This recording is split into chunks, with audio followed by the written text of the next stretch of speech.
Not a huge deal because the post will never actually look at it. Thanks.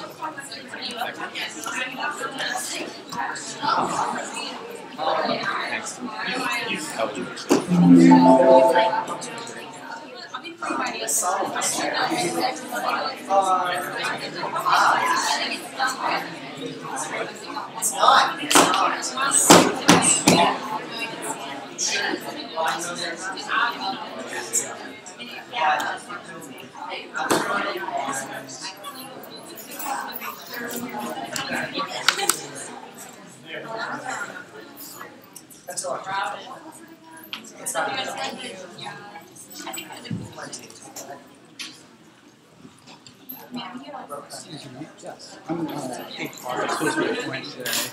Yes. So I'm just not sure where I'm supposed to sit. Oh, so sit on one of the sides. Just not in the front row. Okay.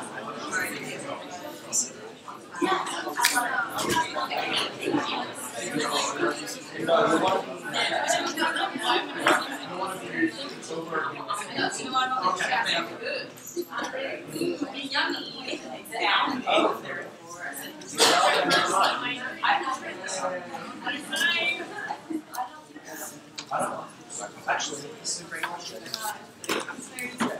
Are you a setup? Oh, yeah. I would sit here.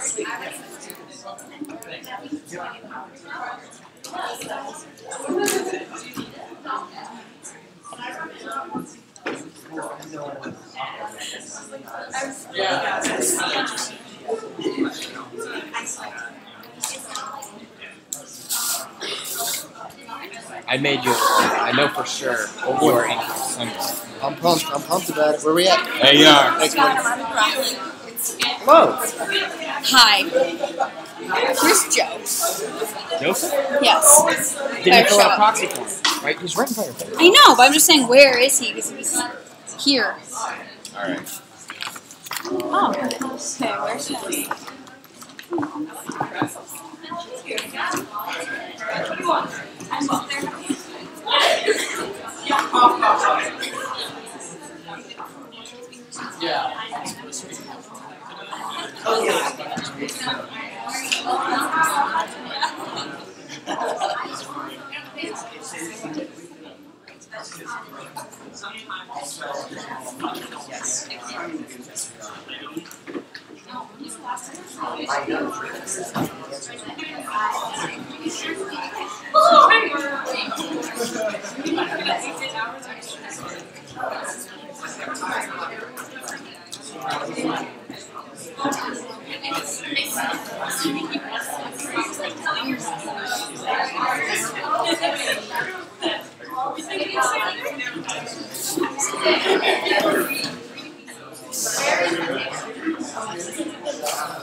Calling the meeting to order.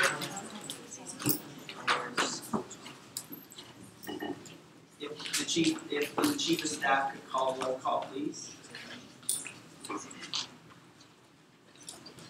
President Lala. Present. Vice President Snyder. Present. Treasurer Woods. Present. Commissioner H. Present, or proxy, sorry. Senator Hipwell. Present. Senator Graber. Present. Senator Saunders. Proxy. Senator Owens. Present. Senator Rises. Present. Senator Torno. Present. Senator DeVille. Present. Senator Holbrook. Senator Madison. Present. Senator Canline. Present. Commissioner Evans. Present. Senator Ashley. Proxy. Commissioner Ramlow. Present. Commissioner Mamone. Commissioner Puku. Present. Senator Hartman. Present. Senator Eldridge. Commissioner Shannon. Present. Senator Ayers. Present. Senator Cruz. Proxy. Acting Commissioner Miller. Present. Senator Hajimandi. Present. Senator Leaker. Present. Commissioner Freight. Present. Senator Myers. Present. Senator Deerda. Here. Present. Senator Collins. Commissioner Lundy. Present. Senator Sloat. Proxy. Senator Jones. Present. Senator Jackson. Present. Commissioner Harder. Present. Senator Funi. Senator Eliopoulos. Present. Senator Cromley. Here. Present. Senator Miller. Present. Senator Feld. Present. Senator Deering. Present.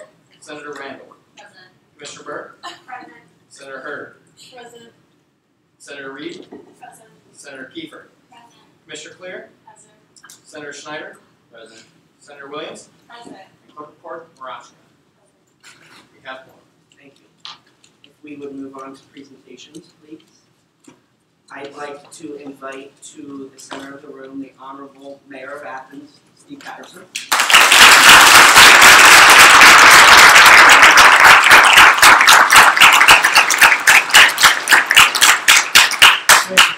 Thank you, Mr. President. This is really quite an honor for me to be able to come before you and kind of tell you a little bit about my past and my present, as well as my philosophy as being the mayor of the city of Athens. But before I get started, I really got to call out one person. I have the best intern in the state of Ohio, who's sitting right there.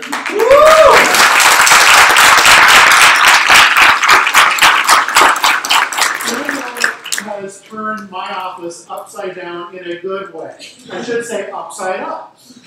She has really drugged us into the 21st century with streamlining a lot of our stuff. It was rather archaic, wasn't it, when you started there? I didn't make it that way, but she's done a great job. Which kind of brings me to a point, I'm premature in mentioning this. We have a lot of internships across the city, and so I left some cards with the president. If business cards, but I'm also a person who, as a lot of you may or may not know, I've taught here for 18 years. I was a professor here, a tenured professor at that. A tough decision to make to walk away from tenure, job security, unless I really messed up, right? But to walk away from job security under a tenured professorship to become mayor and live your life in 4-year blocks, to me, I think was the right thing to do, because Athens means a lot to me. And I'm not even from here. I'm originally here from Portland, Oregon, but I have had a really colorful life in a good way. When I came here in 1998, it was one of those moments, and I'm not kidding, it's one of those aha moments to where I was struck driving on 50 from Belpre to Athens, coming into Athens, sweeping around that bend, looking across the brick streets, the steeples. It was April 14th. I still remember the day. I hadn't even interviewed yet. And I'm sitting there, in my own mind going, I better not screw this up, because this is the place, for whatever weird reason, I was meant to be. As I mentioned, I'm kind of jumping around a little bit, but yeah, I left cards, like I said, because we do have a lot of internships. Plus, again, with my academic background, when I was a prof here, I lived by the open door policy. If my door was probably 90% of the time my office was open. And so if any student walked by, do I have any former students in here out of curiosity? Anybody in here retain my class? Are there any psych majors here? Woohoo! 2? Good. Good to be in psychology and politics. It works. I was one who always lived by open door policy. I really kind of upset the apple cart when I became mayor, and they were all looking at me like, aren't you going to close your office door? You know, and it's like, no, why in the world would I close my office door? Sam can attest to this. My office door, unless something really critical is going on, it's always open. She can pop in anytime she wants to if I'm sitting in there working. That's the kind of world I live in. So the reason for giving out the cards is, one, so you guys have contact, plus President Obama has my contact information. If anybody, there's not, and there clearly isn't enough cards. But you know, he can get you contact information if you ever want to come and sit down and visit with me, which is fine. I'm good to do, you know, engage at that level. But again, you know, I'm not kind of a mayor where I'm an approachable person. If you see me walking up and down Court Street, you know, feel free to stop and say hi. So what? Some of you have when you've seen me on the street. Back to a little bit of myself, and then I want to get into basically the topic that I brought forward, and that is lines of communication and public engagement or city community engagement. As I mentioned, I was faculty here for 18 years. I was also, I served in the U.S. Air Force for 23 years, 8.5 on active duty. I started off as an enlisted member. I started off as an airman basic, going through basic training, worked my way up to staff sergeant in the Air Force. And during that time, I got my college degree at the University of North Dakota by taking night classes, working full-time during the day, taking night classes at night, and was able to get my bachelor's degree in 4.5, close to 5 years time, because I was really into it. It meant a lot to me to get my degree on my own and pay for it myself. The military, you know, thank goodness for the military, they covered between 75% and 95%, 90% of my tuition. You know, and I paid the rest myself to get through college to get my bachelor's. Then I applied to graduate school. And was able to get into a place called the Uniformed Services University of the Health Sciences. Probably the longest title for a university anywhere in the United States. It's a DoD-sanctioned medical school that had graduate programs. I was admitted into the health psychology graduate program, graduated in '93 from there, and then just kind of from there went to did a postdoc in Pittsburgh and then a postdoc in Memphis, Tennessee. But all the while I was in the military, I had to transition from active duty after those 8.5 years and went into, signed on with the Washington, D.C. Air National Guard. So I was a guardsman at the District of Columbia, which was to me the golden job for being in the Guard, in the Air National Guard, because right across the tarmac was Air Force One, which was just really cool to see flying in and flying out. I also became an officer at that point in time. I transitioned from being an enlisted member to becoming an officer, sat before an officer selection board, was sent to officer training school, and started at the bottom again. Became a second lieutenant, worked my way on up, and I retired, like I said, in the beginning of 2003 as a major in the Air Force while teaching here at OU. Probably one of the most impactful times in my military career was 9/11. I was teaching in Porter Hall, teaching physiological psychology at the time, and someone rushing in my classroom saying, turn on the TV because someone, you know, there's planes that have been hitting the Twin Towers in Washington, or in New York, and then the Pentagon was hit, and about 4 hours later, I got the call from my commander at Andrews Air Force Base saying you're being pulled back onto active duty because the United States are under attack. It was a crazy time. But I'm proud of serving during that time. I'm proud of all my service. But it was strange having to leave the classroom, you know, to go and fight for our country and to an enemy that we didn't know what was going on, right? It was just a weird, bizarre time. OU was great and treated me very well with saying, yep, take whatever time you need. You're active duty. Go and do what you need to do. My students, I'll never forget this, is when we're watching this, and I was given my orders were to report the next day. I walked into that classroom, had someone who would sub for me. I told the students what I had to do, and you know what they said? They all looked at me and they said, you go kick Hussein's ass, go. Which was really kind of a funny moment. I looked at them and said, I will. I personally do.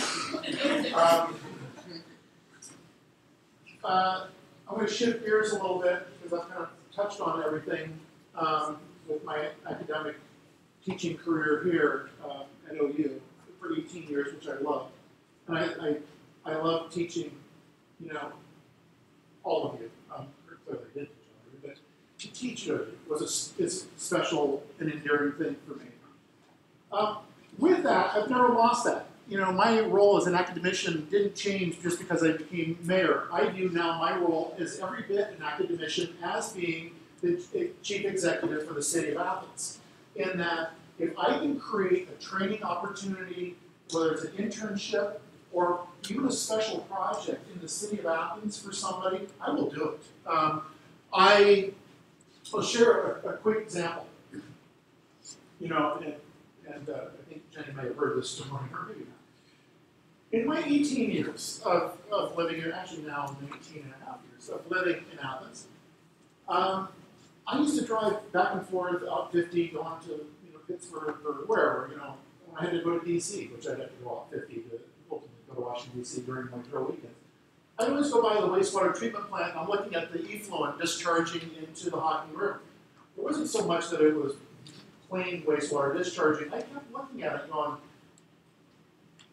can we utilize this somehow? Isn't there something that we could be doing with this discharged energy, this hydraulics, this flowing hydrodynamics that's going into the river? And I just, when I took office as mayor, I contacted a colleague of mine who works at Tech Growth, Ohio, but up at Bunovich. And I said, his name's John. I said, John, do you know of anybody over at the Russ College of Engineering? Can you reach out to some students and see if they want to put together a competition or teams that can see who can make the most efficient hydroelectric system, microhydro, that can feed off the discharge? I'll let you play with my wastewater treatment plant, right? And so about 6 months later, John called me back and said, I've got the specs from a group of OU students at the Russ College of Engineering that has come up with a system that will bring 200 kilowatts back into the wastewater treatment plant and in recovering energy using a microhydro system. So then we kind of amped up the challenge a little bit and said, well, is there anybody who can do a little bit better? And let's see what happens. Where we've landed recently is we've come with basically a turnkey system. I was able to get a grant through SOPEC, which is an aggregation group that I am one of the members of SOPEC. The city of Athens is a member of SOPEC. And SOPEC has a grant for about $28,000. We're going to use that grant money, which will cover half the cost. I'm willing to put the city's money into the remainder, the match for that.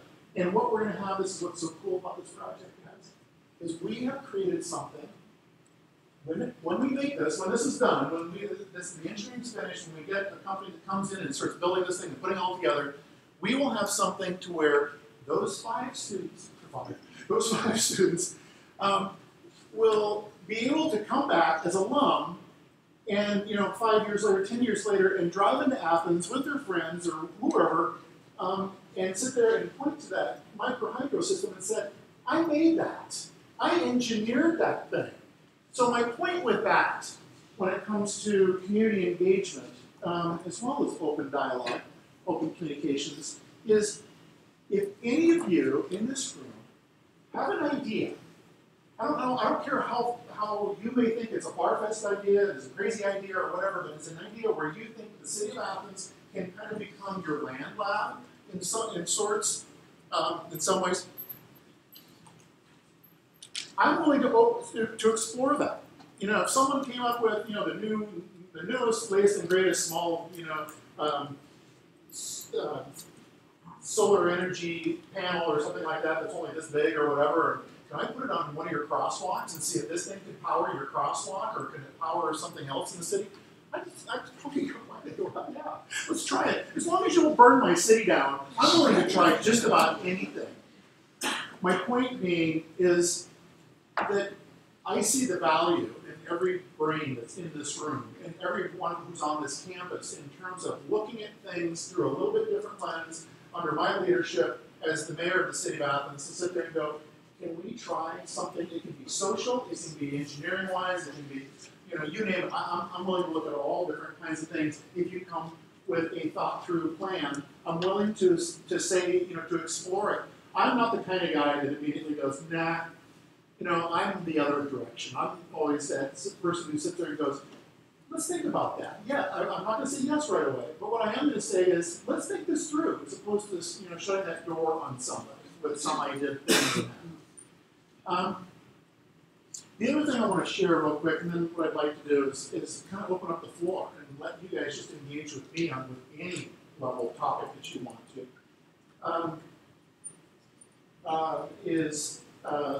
Community engagement. And before I do that, I don't want to lose this thought. I thought about it when I sat down. I have to give huge props to you guys for having proper pronouns on all your texts. I dig that. Something that with purpose, when I became a council member, something I failed to mention, I was a city council member at large in the city of Athens for 2 terms. So that's 2 years per term, so for 4 years.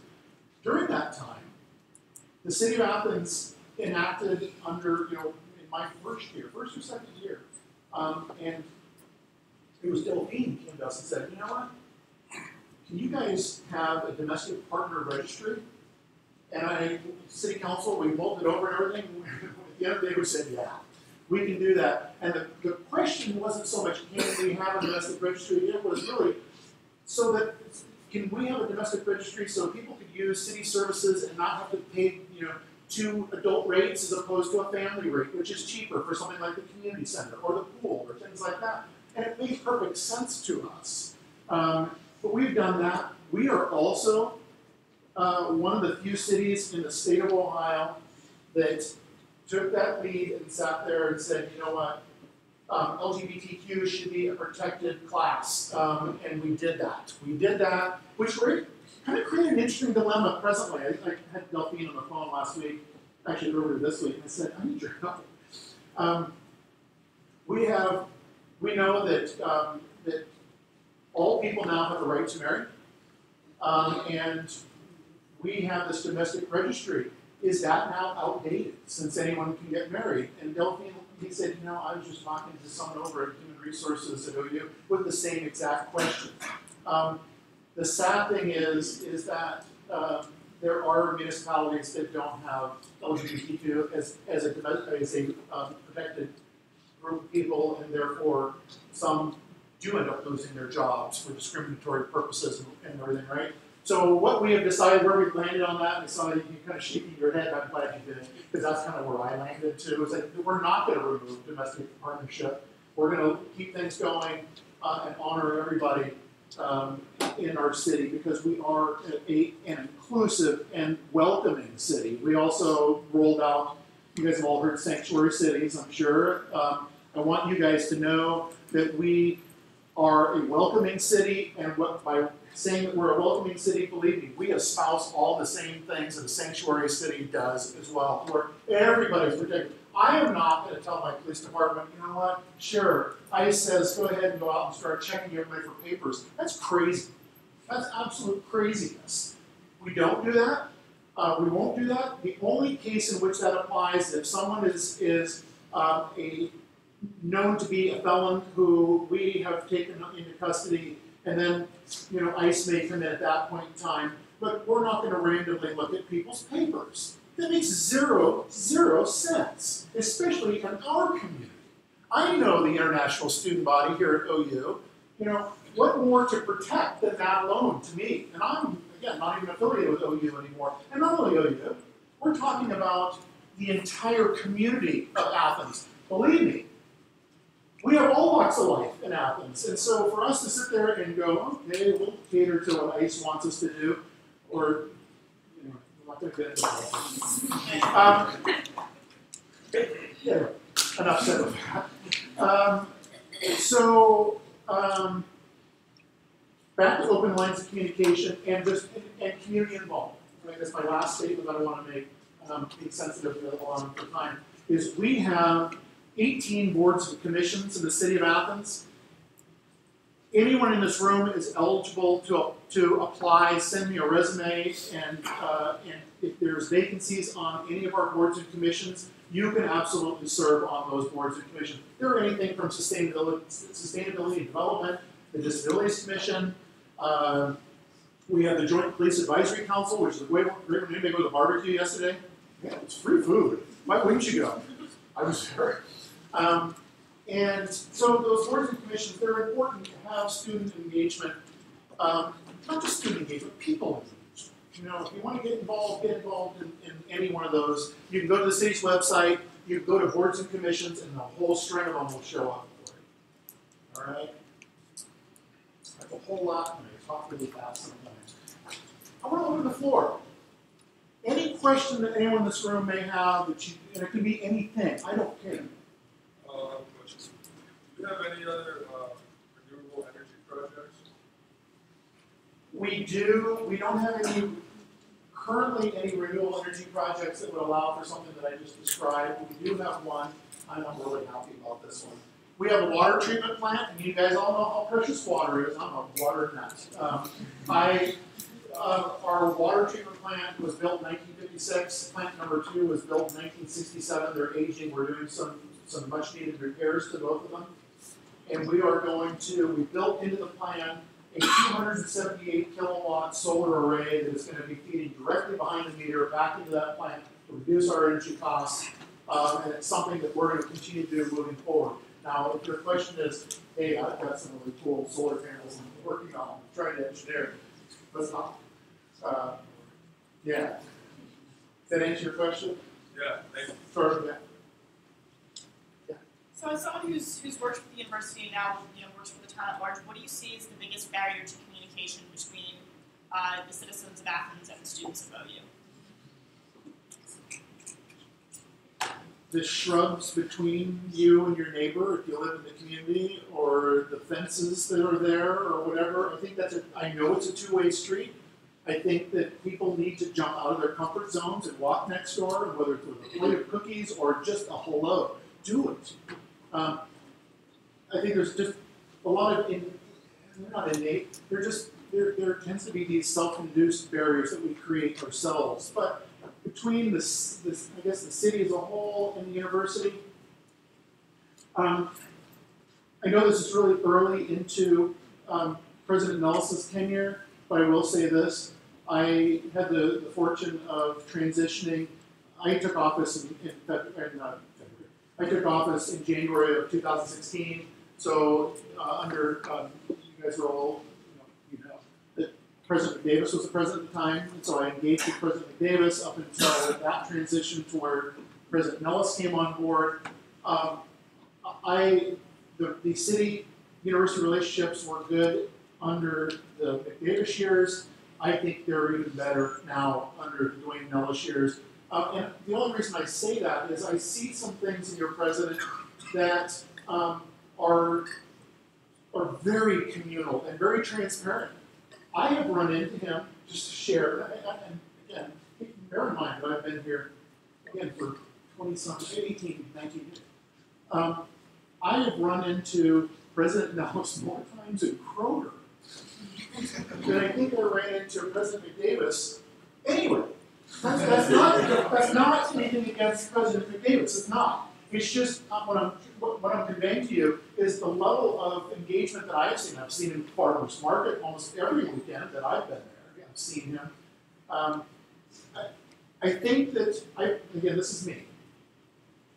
I believe that the level of civic engagement is really going to take off exponentially in terms of partnering and getting together. It happened before, but I guess what I'm getting at is you're going to see things become exponential as opposed to a linear rise in things, which I really am excited about. I love it. I just think that we're in a good place. I think that President Nellis and I have slightly different views on certain things, and that's always good. But I think we also think an awful lot alike about a lot of things.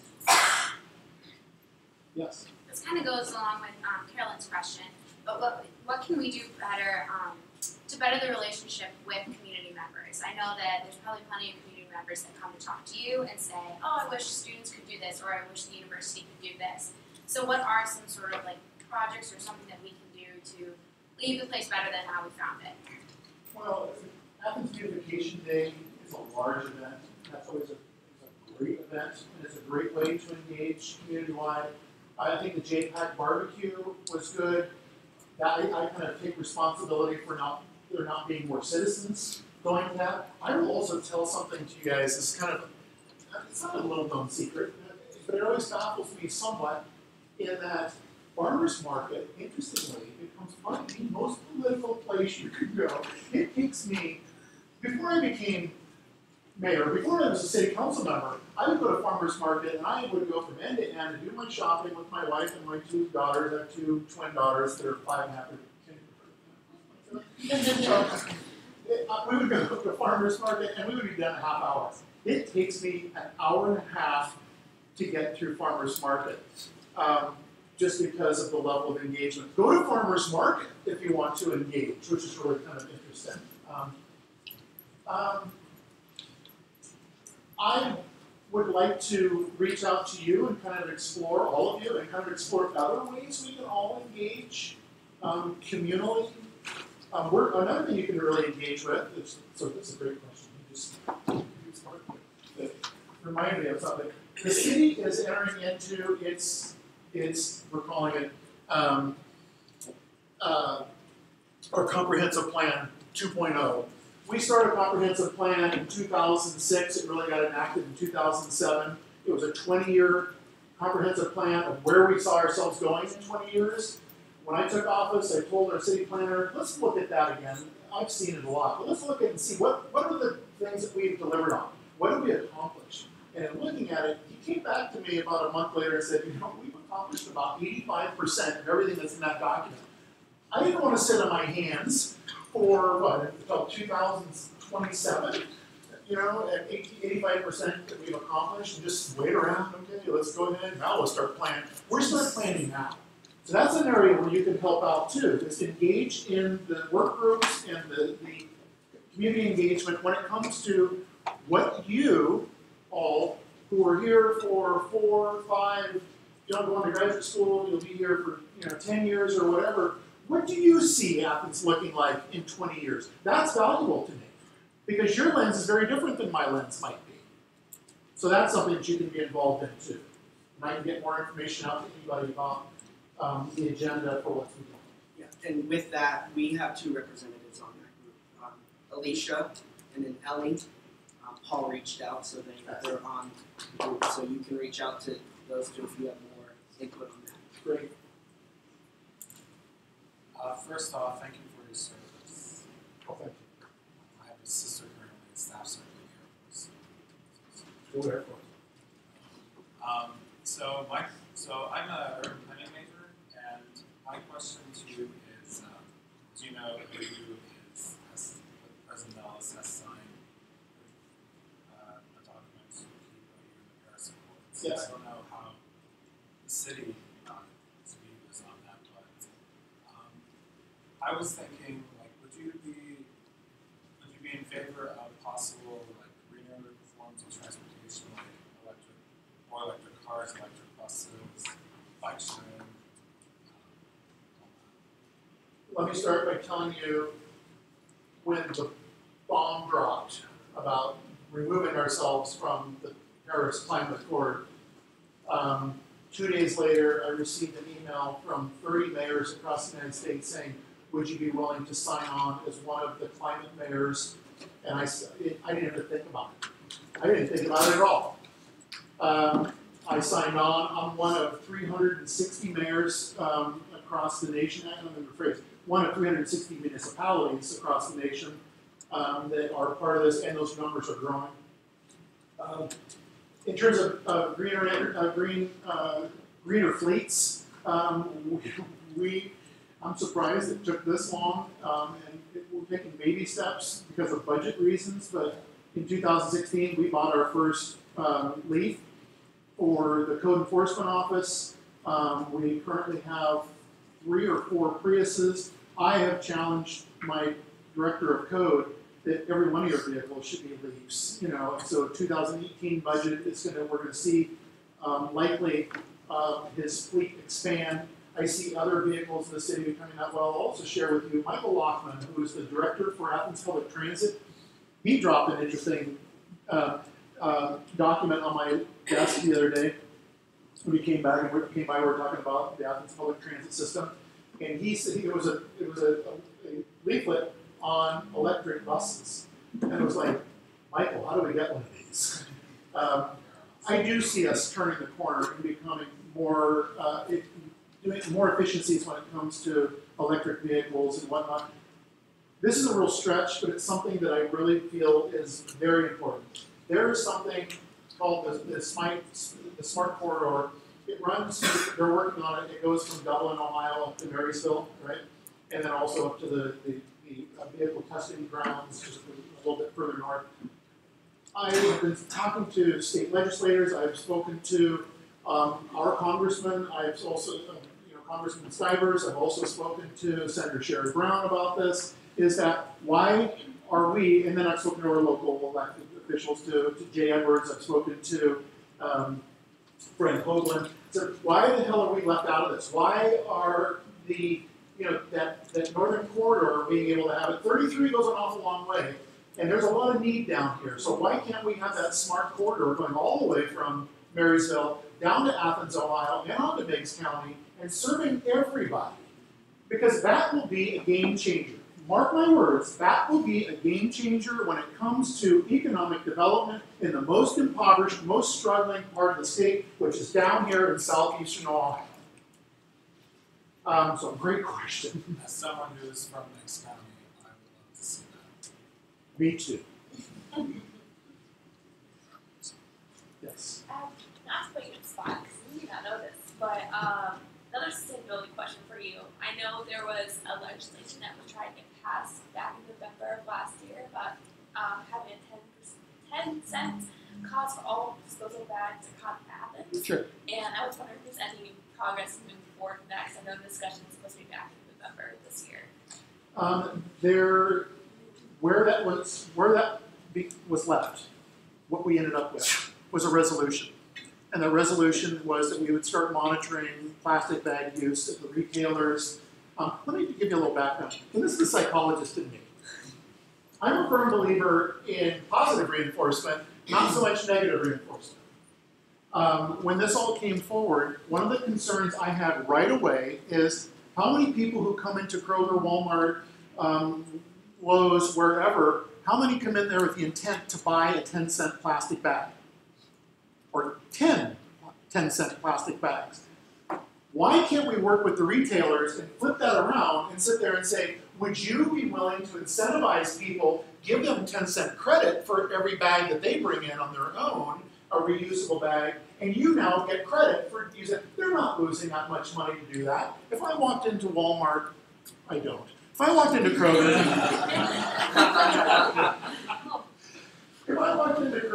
with 10 reusable bags and I got $1 back, that dollar is a pittance to them. As opposed to me walking in and going, okay, I have to buy a bag because I forgot, mine. That's my own belief. All right, I believe in positive reinforcement versus negative. Let's get the culture to move in the right direction by incentivizing as opposed to disincentivizing somebody. So that's where I stand on that. We are still having to look to see what accountancy will end up receiving from the retailers because they're the ones who are supposed to provide that information for us. The other thing about that piece of legislation, just real quick, is that it was going to cost the city a lot of money to do that because I would have to dedicate someone and pay them a living wage plus to sit there and go around to all the retailers and say, okay, how much money have you collected? How many bags did you sell? So on and so forth. It was just, it had a lot of difficulties to it. So when I understand the environmental issue, I really do. I feel the same way about cigarette butts. For any of you who have seen those cigarette butt recycling bins that are up and down Court Street, not to give myself a pat on the back, but I'm going to. It was one of those things where I saw so much that was being either thrown on the sidewalk or worse yet, thrown into the gutter. Rainstorm comes along, they all wash in. Talk about an EPA train wreck, with cigarette butts that are getting into our waterways. And so, you know, I think that was a positive thing too. We now pack them up. As of last year, when these were in place, we were able to remove, this is going to sound like a lot, but think about what a cigarette butt must weigh. We were able to pull out 64 pounds from, otherwise would have gone to the landfill. They were boxed up, shipped to a place called TerraCycle. TerraCycle cleans them, melts them down because they're plastic. The cigarette butt filter, if you don't know, guys, is made out of cellulose acetate.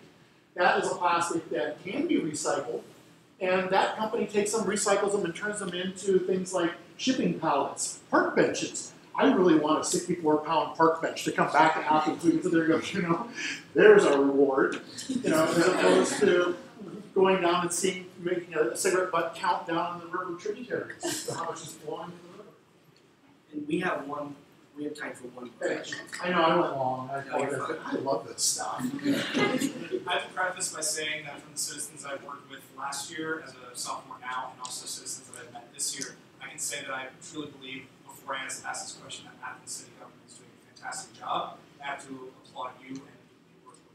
I was recently on a film set and I met an Athens County local who lives off in the rural area. And there seems to be a growing theme within America, not just within Athens County, that any form of government intervention or any form of government positive action to actually make change, not just make false promises. This individual said that he believes that Athens and OU as an institution, as two separate institutions, are trying to gain too much power, but I disagree with that. As a city official who has been working with OU and Athens as a city for a long time, how can you plan to make progress towards convincing these individuals, these outliers, that what we're doing is actually going to benefit them and I think a lot depends on the deliverables. You know, that's what speaks volumes. When I took office, one of the first things I said that I was going to do was to adjust the budget and budget more for city infrastructure. And that includes street repaving and things of that nature, and I did. And you know, we were able to get more miles repaved this past year than we ever had in a single season, you know, in years past. And it's those kinds of things. I think the other thing is the Arts, Parks, and Recreation levy that went forward. I just did I often do remote press conferences. I did a remote press conference down on the ground, standing where the pool used to sit.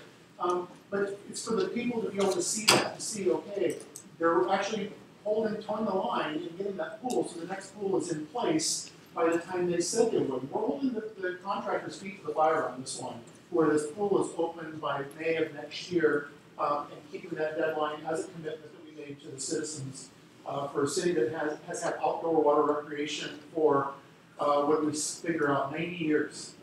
We've had outdoor water recreation for a long, long time, since 1927. And so it's those kinds of commitments. It's putting your money where your mouth is, you know, and showing people that this is what we set out to do, and this is what I'm doing. You know, it's never an easy road. It isn't. And I think the same holds true for Ohio University. You know, you know, it's a lot of times it's not the big showy things. Sometimes it's the simple things. The West Union Street improvement. I don't know if any of you have noticed the improvements that we made where the fire was back in 2014. That was by design with intent. I actually wanted it down to one lane with one side of parking. And I got fought on that by the business owners. And that took a lot of give and take. That took a lot of, okay, we can find a sweet spot. So we ended up pushing the curve out on the north side and making something that was more interesting looking and inviting for people to sit down and just chill.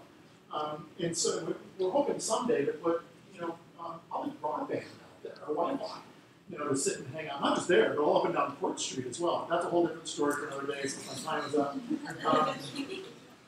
Hopefully that answers your question. Again, I can't tell you enough how much of a pleasure it is to be here and engaging with all of you, or at least being able to tell my story and field as many questions as I could. Again, my office door is always open in the city building.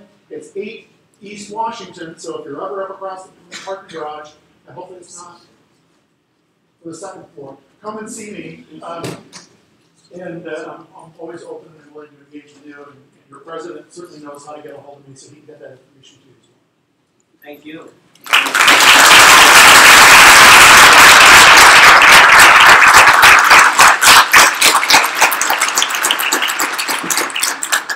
And I'd encourage the off-campus commission, the governmental affairs commission, to set up a meeting with the mayor and chat about projects, and as well as the student that has an idea. So, moving on to the next point on our agenda, we have student speak out.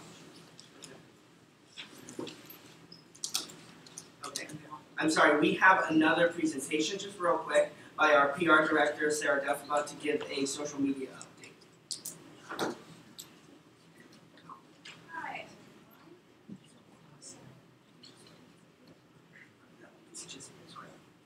Okay, cool. Alright, hi everybody. So, stay tuned. I promise I will keep you updated with how social media is going. With the media team, unfortunately, there have been a few changes, and fortunately, we have a webmaster, which is fantastic. But there have been a few changes within, so hopefully, after this month, things will kick up. As for engagement, the rate is currently at 4.1%, which, as you can tell, is not bad at all. Our click-through rate is doing fairly well, although it has dropped off, as you can tell. But we do have 6 link clicks per day, which is great, especially for everyone who has filled out surveys, which is always a plus. And then 9 retweets per day. And then currently we are receiving 13 likes per day and 1 reply per day. So our hope is that as more projects come up and as more referendums pop up, or if there's an issue that we feel necessary to have a press release on, those replies will go up, as well as those likes. And you can see that there's a spike in the likes when we're releasing press releases, which is always great to see. And those is an overall look. During this 28-day period, we earned 1.9 impressions per day, so 1,000, which is good, but that can definitely be improved. So as we move forward and we can see how our hope is to have the tweet impressions go up, because right now they're at 55.7, which we would like to see higher and more so up to the 70s and 80s. And then thankfully though, as you see, our mentions are up by 223%, which is always wonderful. We love that. So as all the different commissions come to me and that you all have more events that you want promoted and whatnot, it will definitely go up, and that's always exciting to see. So just once again to reiterate, if you do have an event command that we would like promoted on our social pages, please feel free to submit a media request form on WorkSync, and then we will get to that as soon as possible. Great, thank you.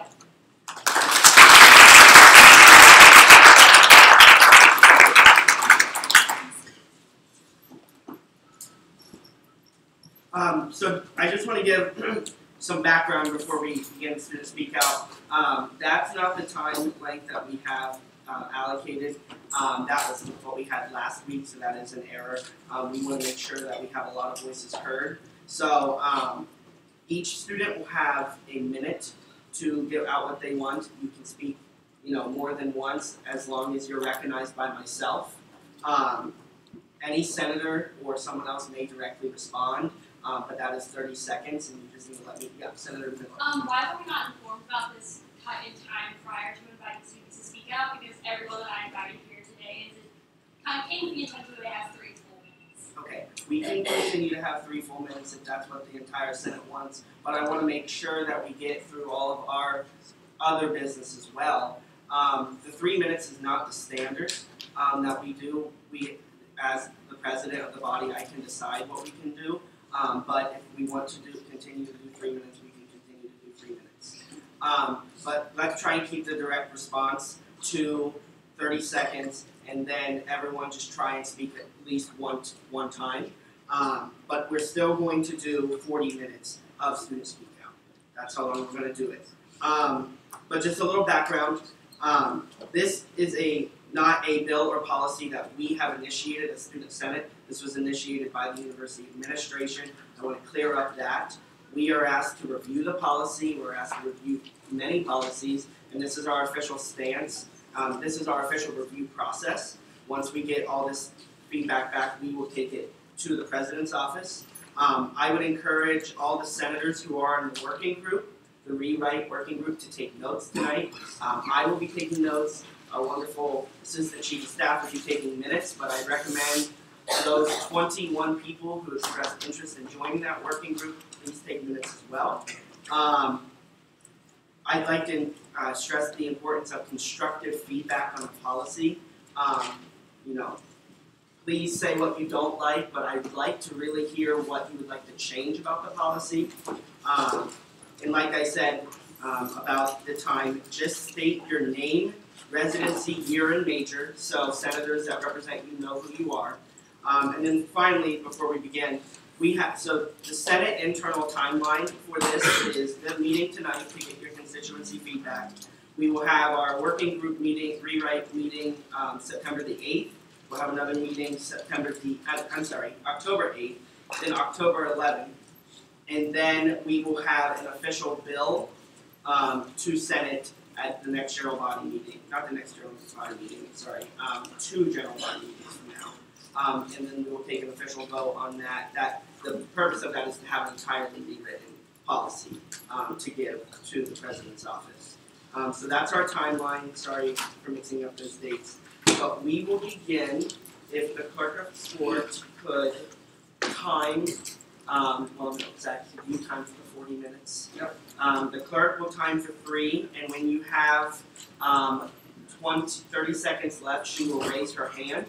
And then when the 3 minutes are up, I will bang my gavel. I'm sorry if, you know, that's a little rude, but that's the policy, that's the procedure we go through. So if we want to go ahead and begin, I just need to see who wants to talk. And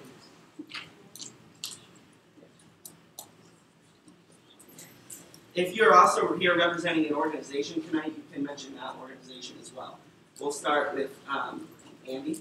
You want to say your, like I said, your name, residency, year, and major. Okay. My name is Andrew Graham Price. I'm a senior who studies political science and economics, and I live off campus. First, I want to thank Student Senate for letting students like us to speak on this issue. I was a senator once, and I know how much time you guys put into this. I also want to thank Connor Berg for inviting me today. So let me just go off the bat and say I'm not the biggest fan of protesters as a group. I often find them really distracting, kind of annoying. But in this country, we have a freedom of speech and a freedom of expression. It's in our Constitution. So which is why I had my concerns when it was announced that the university had changed its policy when it came to protesting indoors. Admittedly, my concerns were largely lifted upon careful study of this issue. I was relieved to see the university maintain the ability for outside groups, non-official campus organizations, to set up protests outside its buildings, along with maintaining the ability for groups to set up speakers.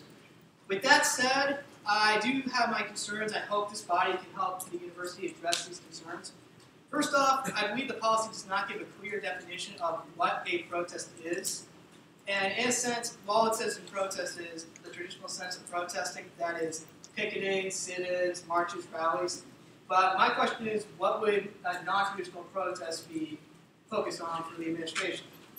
For example, if I wore a shirt that says, hands up, don't shoot, and if I walked into Baker Center, would that be, in a sense, a protest against the Ferguson Police Department?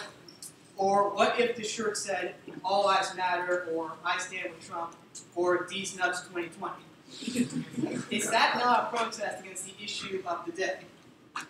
Or how about a different way of looking at it? If I let my pants sag, or if I wore a hat on sideways, am I not protesting against cultural norms?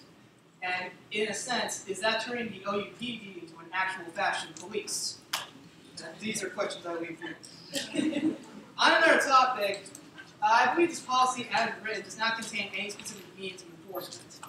And I feel that having such a vague policy is very dangerous both for students who are considering breaking this policy and not knowing what potential punishment might be, and administrators who do not know how they can administrate any sort of punishment.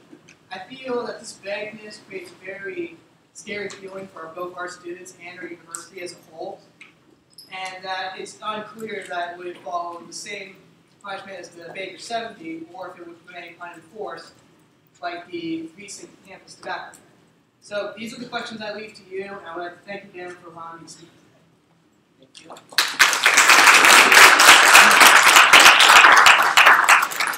Anyone else? Sorry. Okay. Anyone can read it.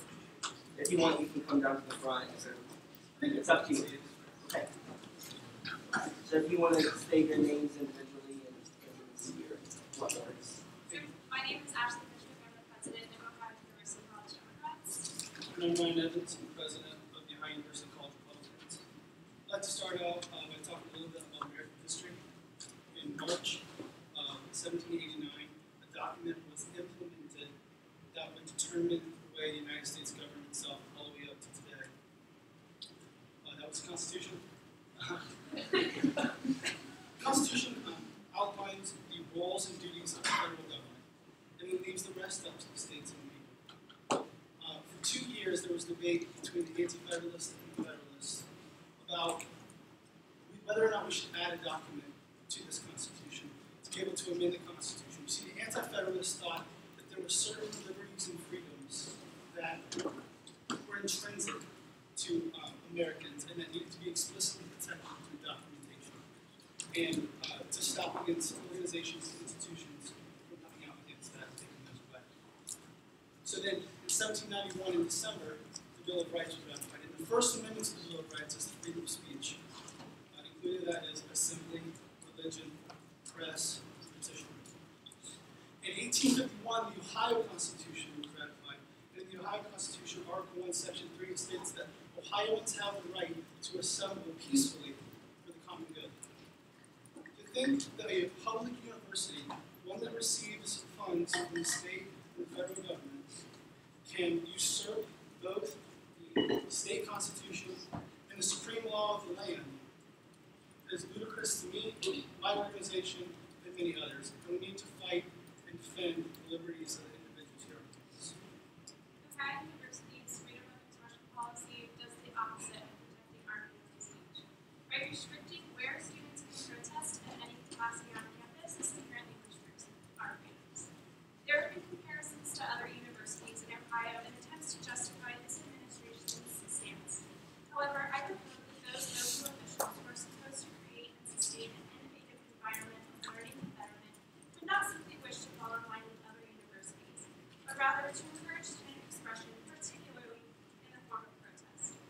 Through this expression, our campus can attain a marketplace of ideas which have been alluded to by the political philosophers I have learned about in voting classrooms.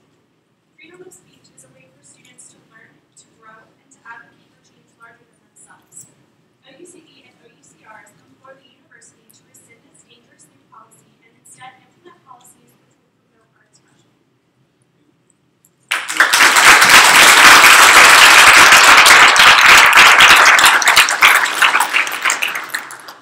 Anyone else?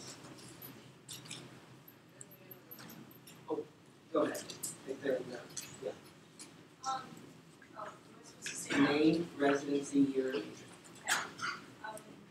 my name is Maeve. I'm a senior, and my major is in social change, residency, and You live off campus, right? yes. Yep.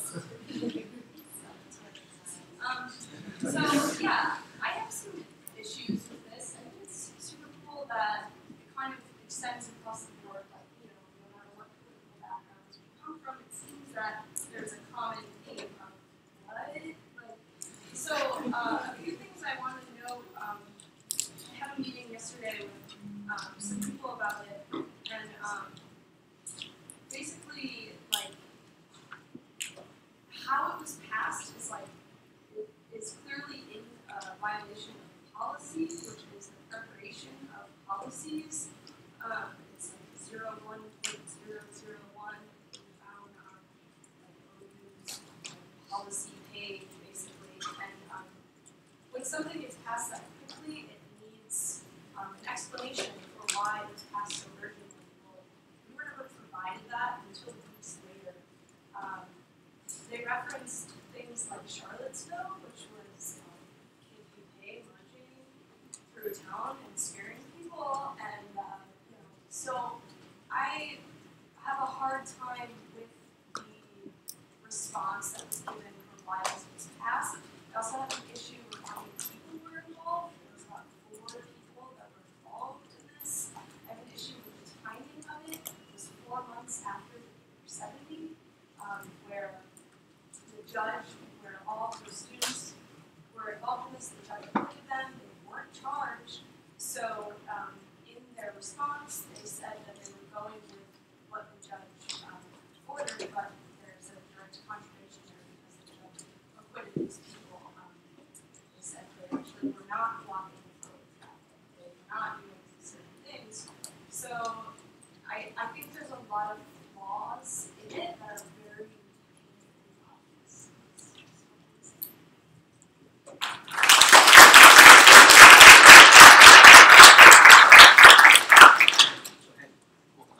David Bouchet, senior studying philosophy and communications and Sorry, can you stand up? It's not everybody's voices are carried. Please speak louder. Thank you. Can you repeat your major, please? Can I speak louder? Just like Yeah. My major is philosophy and communications, and so my specific problems with this policy are mainly in section C1, where you have to apply for a permit in order to be able to do these actions that are barred in C4. So what does applying for a permit afford the university to limit? Doesn't this give the university behind closed doors the ability to limit expression based on content of speech? If anyone is familiar with Supreme Court rulings, Havish versus the University of Missouri in 1973 said that the campus can't stop the dissemination of ideas no matter how offensive to good taste on a state university campus. And I'm just concerned that behind closed doors we have university officials that are sort of taking these applications from certain university organizations and saying, I'm not sure if I really like that, or I want to permit that on my campus. We really, as students, have no way of checking to see what these university officials' criteria are for accepting and denying these policies, and I think that's extremely concerning. So I'd like a little more transparency between when we apply for these policies and the decision-making process. Personally, I don't think that we should have to apply for these permits in order to speak. I think it is a fundamental expression of our freedoms, or a fundamental right of ours protected by the freedom of speech in the Constitution. I think the university has an obligation to uphold academic honesty and academic integrity, and that includes allowing for the dissemination of ideas that are sometimes politically controversial, as well as, I think you can also go to policy C4, which talks about demonstrations, sit-ins, public speech making, and all of these things I just don't think are clearly defined, because I think that there needs to be a lot more clarification on what criteria each of these is defined by. You know, if I'm sitting in the Schoonover lobby talking with 8 other people, vilifying John Byung Kamino, can I get in trouble for that? Is that a public speech? Is that what the university is going to count as a public speech? I think there's a lot of vagueness, and there needs to be more transparency, and I guess those are my concerns.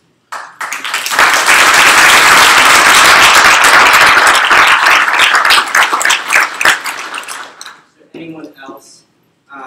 Commissioner Chinook? Chan, sorry. I just have a direct response / question. You said C1. Yep.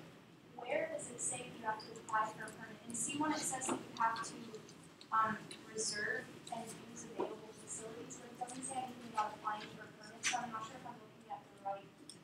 Sure, you probably are right. I guess based on the exact wording, the university reserves the right to limit use of some facilities to university employees and registered students. And yeah, I guess I was under the impression that you did have to apply in order to reserve these certain spaces inside the university buildings. I definitely am wrong that it's not in C1. But if there's any sort of application process to reserve the right to public speech making or something of the sort inside the university buildings, I guess that's where my concern lies, regardless of whether it exists within the specific policy. Thank you for. I just want to hear. No, yeah, thank you. Commissioner Evans, do you want to direct response? Yeah. Okay, go ahead. It doesn't say you have to, you have to get a permit, but it does say you have to reserve the space, which I think you may have interpreted as maybe a permit. Is there an application process? Those reservations do get approved.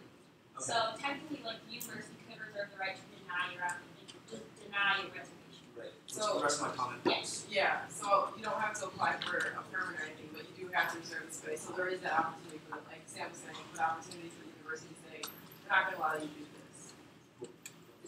And also, I'll directly respond for 30 seconds. Senator Miller pointed out last week the ability to still speak out. I'm sorry, what did I say, Senator? That's his name. She pointed out the ability to be able to still protest as long as you follow the guidelines listed in D. Like, for example, you can still go to college grade after 5 p.m. Do what you need to do, but you're totally right. There does need to be some oversight there in regards to the reservation process. Is there? Okay, go ahead. Hi, my name is Eva Holtkamp. I'm a sophomore. Repeat your name. Eva Holtkamp. I'm a sophomore. I'm a journalism, strategic communication major, and I live on West Street. So yeah, I'm here to express some concern about the freedom of expression policy. I echo a lot of what has already been said before. I agree with a lot of things been said, but some of my specific biggest concern lies in the lack of specific language of the policy and the lack of comment from students and staff before it was passed. The complete ban of any protests inside of a university building is incredibly vague and allows the administration, I feel, to kind of pick and choose what is prohibited and what isn't. And the wording that kind of concerned me was the use of the word substantially every time that would substantially interfere with university operations. Because what is substantial? In this case, it's not specific at all. It's substantial to different terms in this room. And I think there also needs to be specific language on punishments that would be, if there are any, would be given out to a student or a group of people who are to break these policies. And but despite that being said, I do recognize that a lot of this specific policy is being passed for the safety of the staff and students here, which I do appreciate. And obviously, we all at our school here, we want to be safe while we're attending school here. But it's concerning to me that like groups and organizations like the OU chapter of AAUP, and especially for me specifically, the Scripps school journalism staff unanimously opposes this policy, saying it quote raises significant procedural and First Amendment issues. And these are people that, like I'm sure we all know in this room, have worked most intimately with the First Amendment throughout their careers and have teach about it here at OU.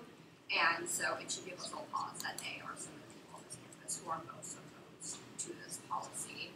And as I said, I'm a journalism student, and as a journalism student, it's really concerning to me that, you know, as both of you said, that we grew up in a country where the First Amendment is incredibly protected, and we really value our First Amendment rights, and that the university that I attend potentially wants to restrict that, notably in public buildings like Baker that are student resources. Students are supposed to be in there, exchange ideas, and be together as one, and that's our space, and we should be able to do what we want with it without disrupting students and teachers in the school. So.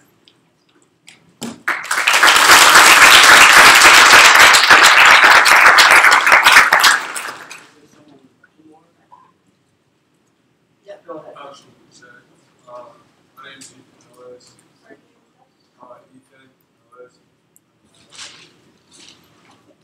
I live in South Grade. I'm a sophomore.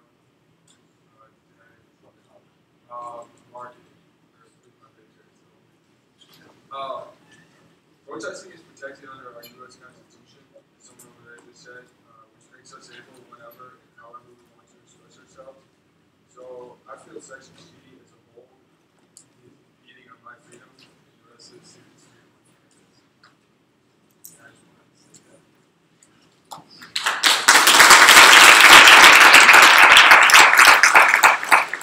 Is there anyone else here to speak out? Yeah. My name is Sam Leontine. I'm a freshman. I'm undecided, and I live off campus. My biggest concern, so I'm a lifelong resident of Athens, Ohio, and to me, the university and Athens are sort of inextricable things, right? OU is Athens is OU. The campus takes up much of in-town Athens. They're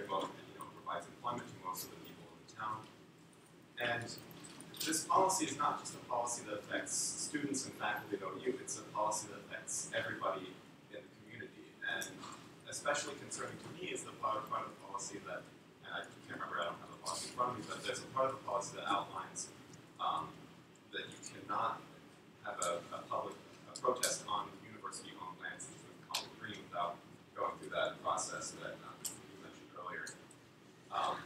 And I think that's especially problematic because there are very few places in town where you can go. I mean, there's the courthouse, but that's about it. To stage a protest, the College Green is a central part of our town, and I think that without community involvement, I think that this policy is absolutely unacceptable. I think that that's not something that the university, especially having been a decision made by a small group of people, mostly in the legal department at OU, I don't think that that's a decision that they can make on the behalf of members of the community, and especially not on the behalf of students who are paying to go here.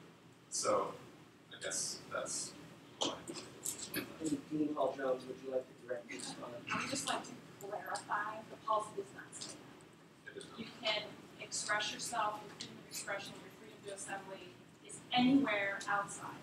Okay. The only way it's limited is if somebody else reserves an outside space and you're disrupting the reservation.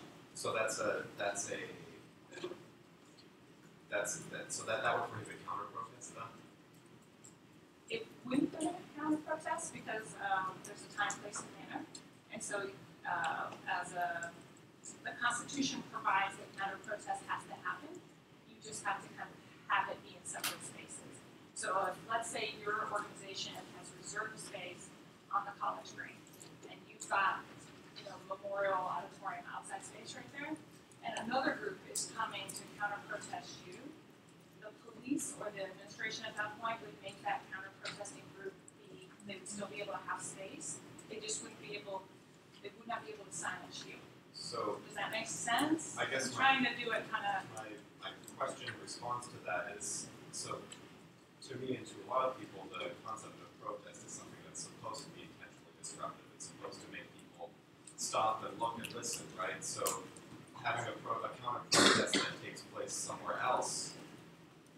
There's rules about that, and I'm not the best expert. Yeah, I just wanted to clarify with you that the outside spaces are free and open to anybody. But I guess my point still stands in that Baker Center is still a community place, right? That's a different piece. Yeah. So that's why I wanted, because I didn't want that statement of you to say like you have to do it on a lot of business outside anymore. I just wanted to clarify that.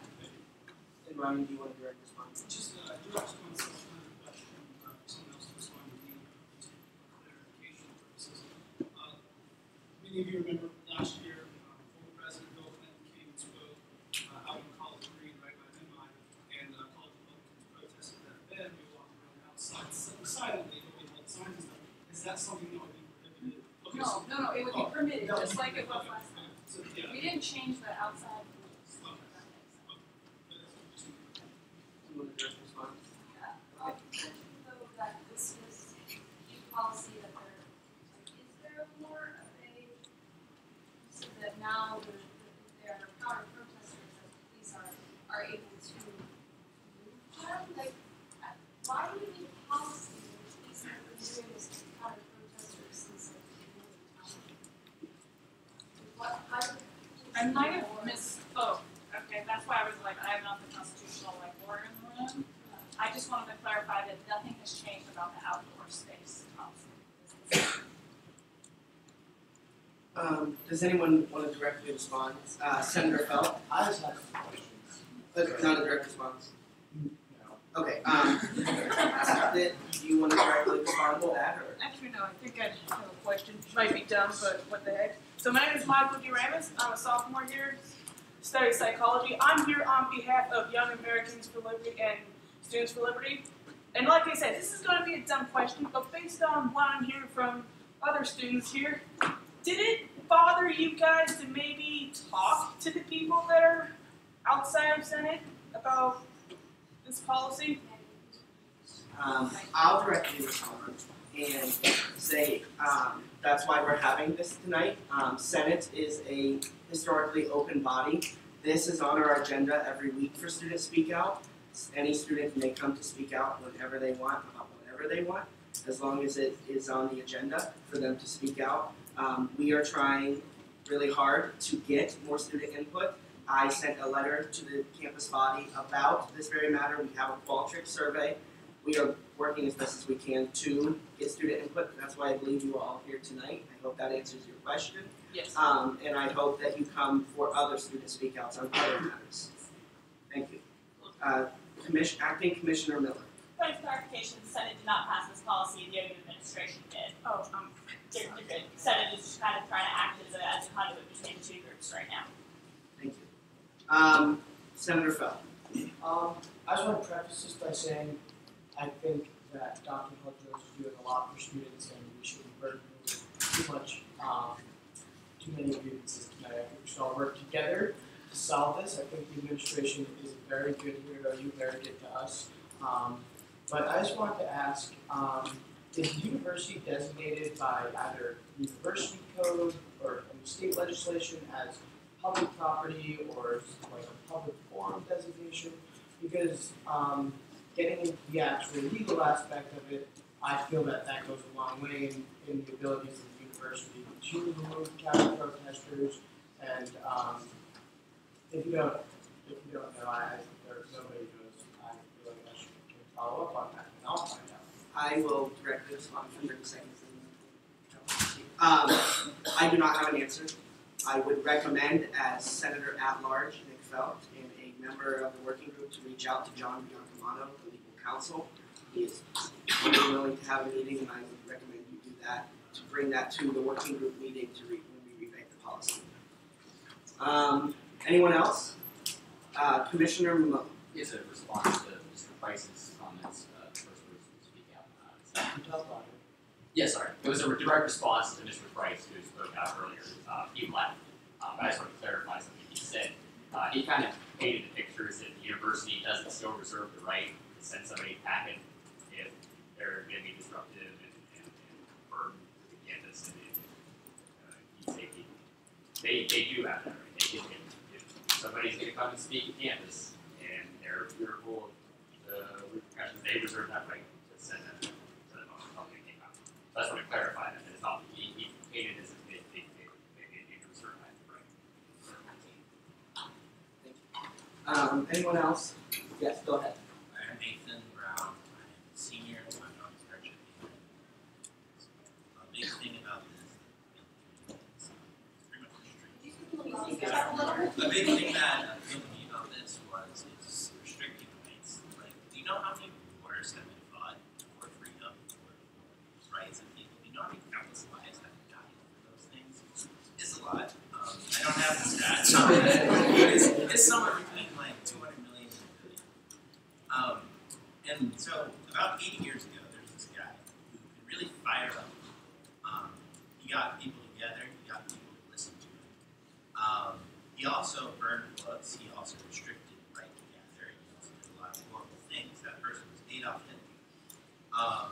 People like Adolf Hitler and Kim Jong-un, those are the people who restrict speech and restrict right to protest and right to gather.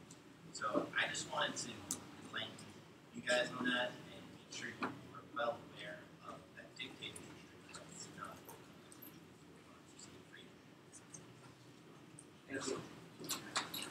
Thank you.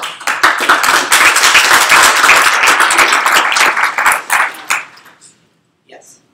This isn't really a direct response, but I appreciate everybody for coming and speaking out on this matter. However, I have to say that it's one thing to present a problem that you have, but it's another thing to present a solution to that problem.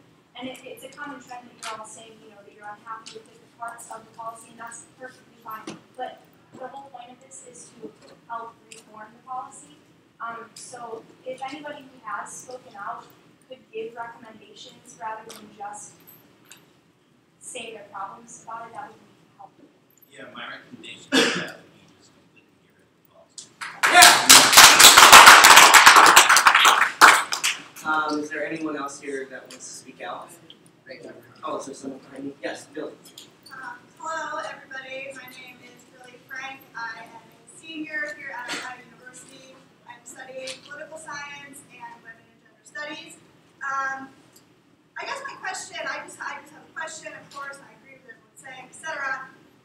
Why did the administration feel the need to pass this policy?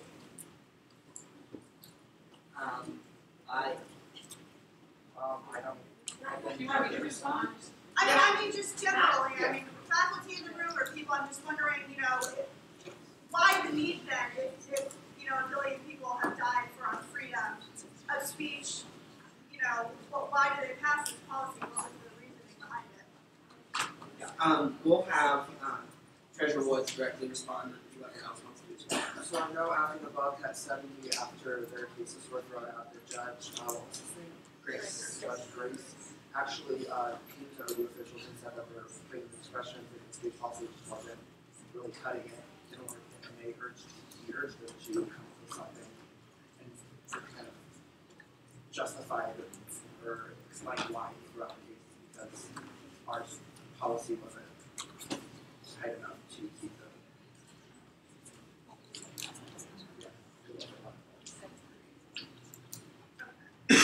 That's just a Commissioner Burke, you can directly respond. Yeah, well, I don't really know exactly why the university decided to, but as a personal opinion, I just feel like it makes sense that the university has a policy. I don't necessarily agree with what the policy says. In fact, I definitely disagree with it. But I just think I find it to be important to have a policy. We should be able to, if the university is going to say, you can or can't do that, we should have some sort of governing document that says that. We don't want it to be arbitrary, we want to empower it. Would anyone else like to directly respond to the most recent comment? Are there any other students here to speak out? We'll go with Senator Holbrook. Suggestion that I think would be valuable for future policies. A lot of this comes back to, what are we allowed and not allowed to say, and obviously we all agree to free speech, but I think having that a portion of this that really reviews hateful speech versus actual hate speech, I think we have a problem on this understanding the difference between those two, and I think just having that in the policy would be helpful, so that clears up any future concerns. Thank you. Are there any other students here? Yeah, go ahead and direct respond. Okay, so on that point, actually, in my meetings with Amani, okay, cool. In our meetings for Black Affairs Commission, we actually were talking about how can we educate students on what hate speech is and what hateful speech is. And so we're going to start a project interviewing some professors that actually know the difference and can teach us, and sending out some videos to introduce the whole difference in concept to students instead of flyers or pamphlets, actually educating our students so that we understand the difference and don't do the bad part of it. So. Yes, you can go again. I was actually going to throw out another suggestion, counterpart to the gentleman over there's suggestion. Could the policy be that you're allowed to protest but lay down some ground rules like keep your hands to yourself, don't block certain safety ways, to name a couple of things? I think we all can agree that the policy is very vague, and in our recommendations to the administration it will be a little bit more specific, but I think we all agree on that. Any other students here to speak out? Behind me. Okay. Sorry, Vice Commissioner Horton. I'm sorry. I would like to rise to the defense of the university in one aspect of the policy. I do not pay close to $10 grand a year in tuition to have classroom and class buildings interrupted by students intentionally wanting to, as you said, cause disruption. I am a fan of the university's policy, which limits protesting in classroom buildings. Bigger, that's a whole other issue. We'll have to hash that out later. But as the policy stands for classroom buildings, I am a fan. Thank you.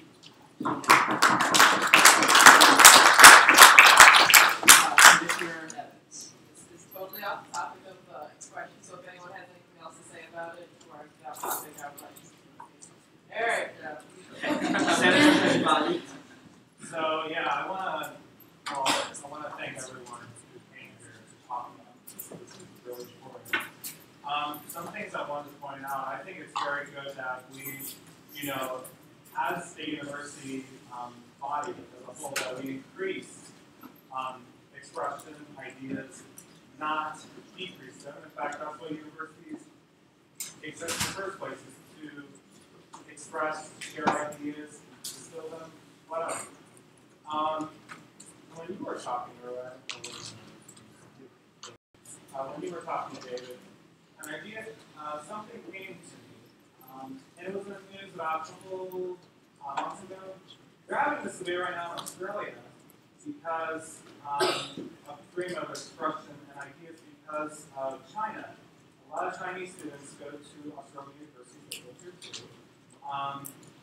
However, they're having a massive debate on freedom of expression and course ideologies because a lot of Chinese students are saying it's very, the way the course is and the expression, it's very offensive to China. Now, if that were to happen in this country, I tell you, there's massive, no one would be happy here. But, the Chinese Communist Party sends officials to spy out these students, and they also push professors to either change the courses or they get fired. I think in this country, if that were to happen, that would be completely insane. But unlike in Australia, here our freedom of expression is guaranteed in the Constitution and in our Bill of Rights. And that is the one thing I have to say is that for everyone in this country, who is a U.S. citizen who lives in this country, increase the freedom of expression, increase it, share your ideas, let it flow, don't let it be subdued, don't let anyone tell you you can't do it. And it's just say it. Say whatever you want, throw whatever you want, no matter if it's crazy or not crazy. This is why this country is founded. It's an idea based on it. Again, thank you very much to all of you. Please share your ideas. Thank you. David? Yeah, some more constructive feedback that I think is important.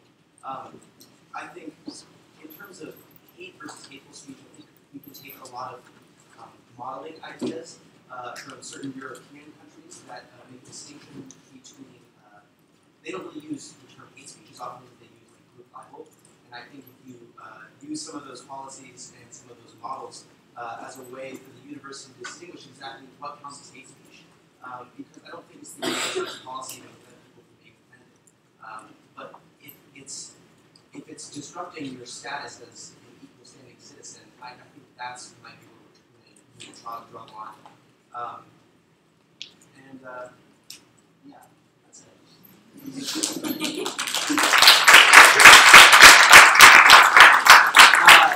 want to point out that we have 3 minutes left on the clock. And yeah, so Senator Jackson. I'd like to share something that happened last night real quick. So I was registering voters in Baker. Center last night. I was cordially going up to the individuals with the clipboard to register them to vote. And after a little while, a staff member came up to me and said, under the new university policy, I wasn't allowed to do that, and I was going to be like a higher up was going to come up and talk to me if I didn't leave soon. So I was about done, so I left at that time. But that really just concerns me with where the university what they can consider protest or assembly, because I was not causing any kind of harassment or safety violations. I was just going up to individual people up and down the escalator. So I just want to know where the university draws that line. That's my concern. I think there are a few people that want to directly respond, so I'll begin with Senator Feld. Yeah, you want to directly respond to Alex? Yeah, please. Okay. I think that Chris. I just wanted to let everybody know that I did last week that the state legislature in Ohio currently has a bill they're going to propose called the Campus Free Speech Act, which would make all universities be totally compliant with the First Amendment.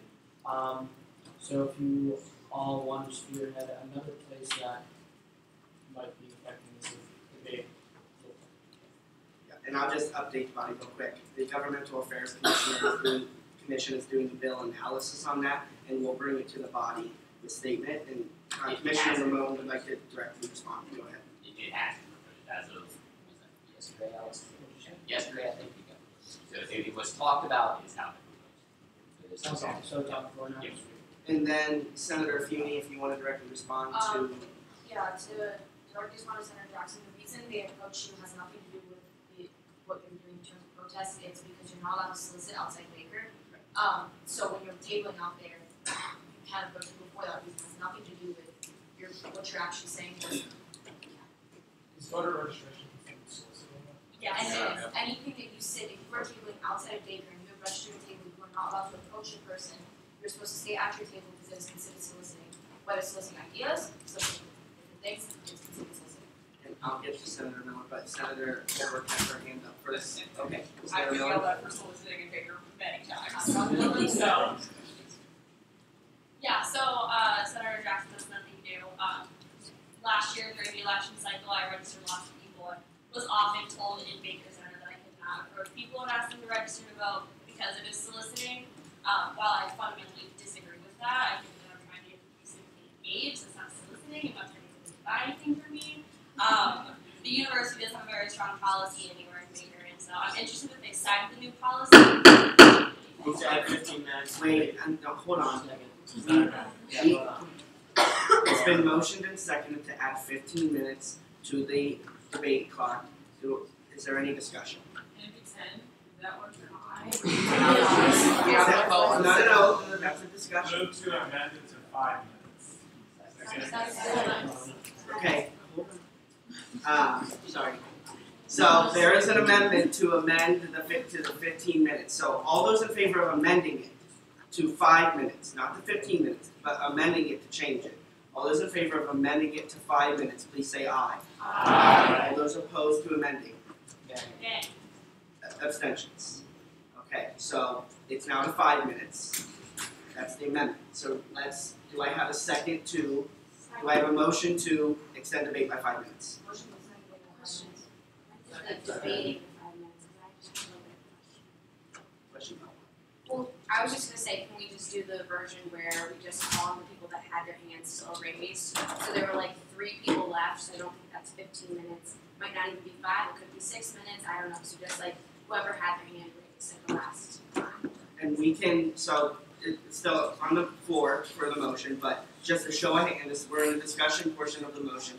Raise your hand if you still want to speak. Seeing 2, we will do it for the 5. We don't need to do anything formal, but how does 6 minutes sound? 3 and 3 for the remaining 2. Okay? So, do I have a motion? Second. All those in favor? Aye. Opposed? Abstentions? 6 minutes. Commissioner Evans. Alright, this is on behalf of one of my senators, Tyler Ashley. He's not present today, whatever. But he wanted me to mention something. Yeah, he wanted me to mention about the Pell Grant, apparently, about how OSU announced that they'll be working to cover tuition for anybody who applies to that. He and other people who he's talked to about that yesterday and today all show interest in that. Understanding the constraints of, money struggles that OU is currently going through, we would like to keep that on the table because we do understand that that's the diversity interest of the university, and that assuming OU has interest in keeping a diverse, population, I think that would also be a benefit for OU. So. And just quickly before we get to Jacob, President Nellis has expressed interest in programs like Upward Bound, and I think if we have a solid plan about how we feel about Pell Grants, I think he'll definitely want to sit down and talk, but I think, if it's convincing enough to do a similar thing that OSU does, I think it will work out really well. Intern Director Haskins. The topic passed. What's that? You're done? The topic passed, yeah. Okay. Yep. Motion. Second. All those in, so it's been motioned and seconded. All those in favor of ending debate, please say aye. Aye. All those opposed? Abstentions. Okay, so we are now moving on to the next point on our agenda. So we have a few additions. I would like us to get through all business. If we could try and aim for 9:30 to adjourn, that would be fantastic because we have a lot going on. So, are there any additions to this evening's agenda? Yes, I'm sorry, I do have to say them singularly. These are all the first 6 budgets that we have. And I would like to motion to add Resolution 39, a resolution to purchase a domain and server for the Ohio University Student Senate website. Second. All those in favor of adding the resolution to the agenda, please say aye. Aye. Opposed? Abstentions? Added.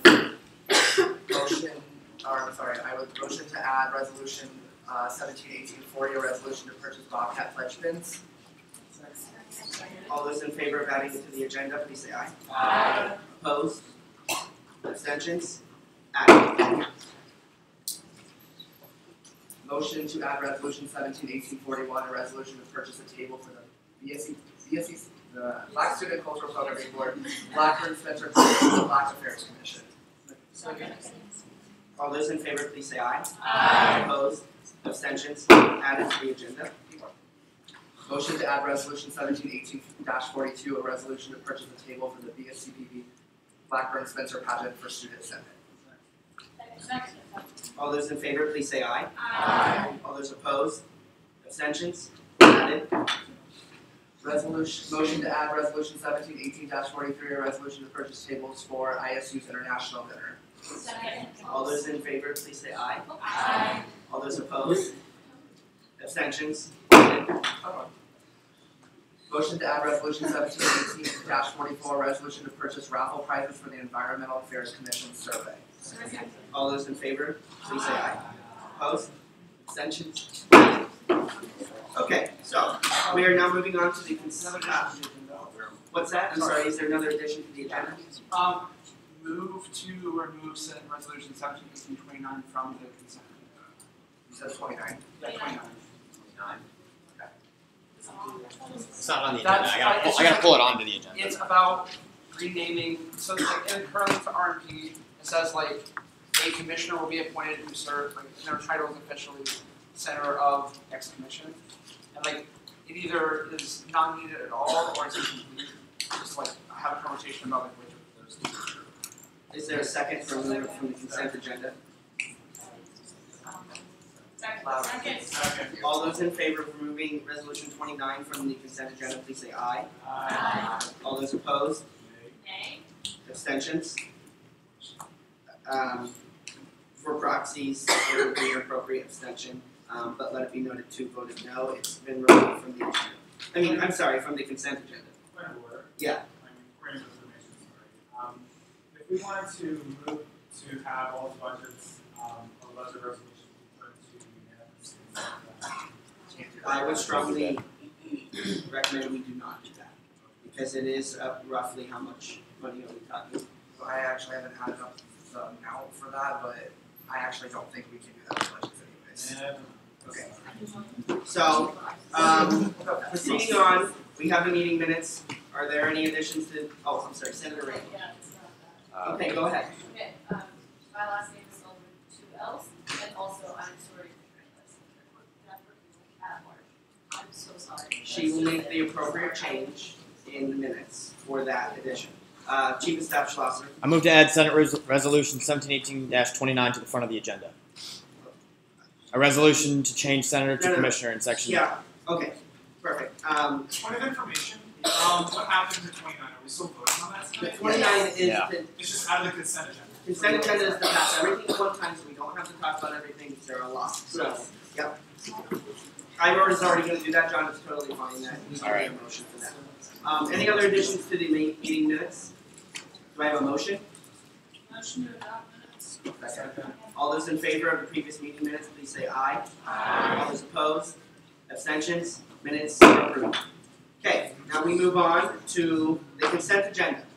We have no old business. We have new business. We have consent agenda items. We have 1, 2, 3, 4, 5, 6 consent agenda items. Do I hear a motion?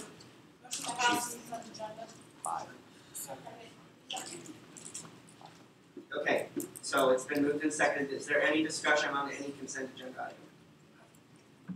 Wait, John, why did you say 5? Because you took one off of it. There's 7 votes. Oh, wait, 1, 2, 3, 4, 5. Yeah. There's no discussion. All right. Were we gonna talk about 29 first? No, after consent agenda. Oh, sorry. Yep.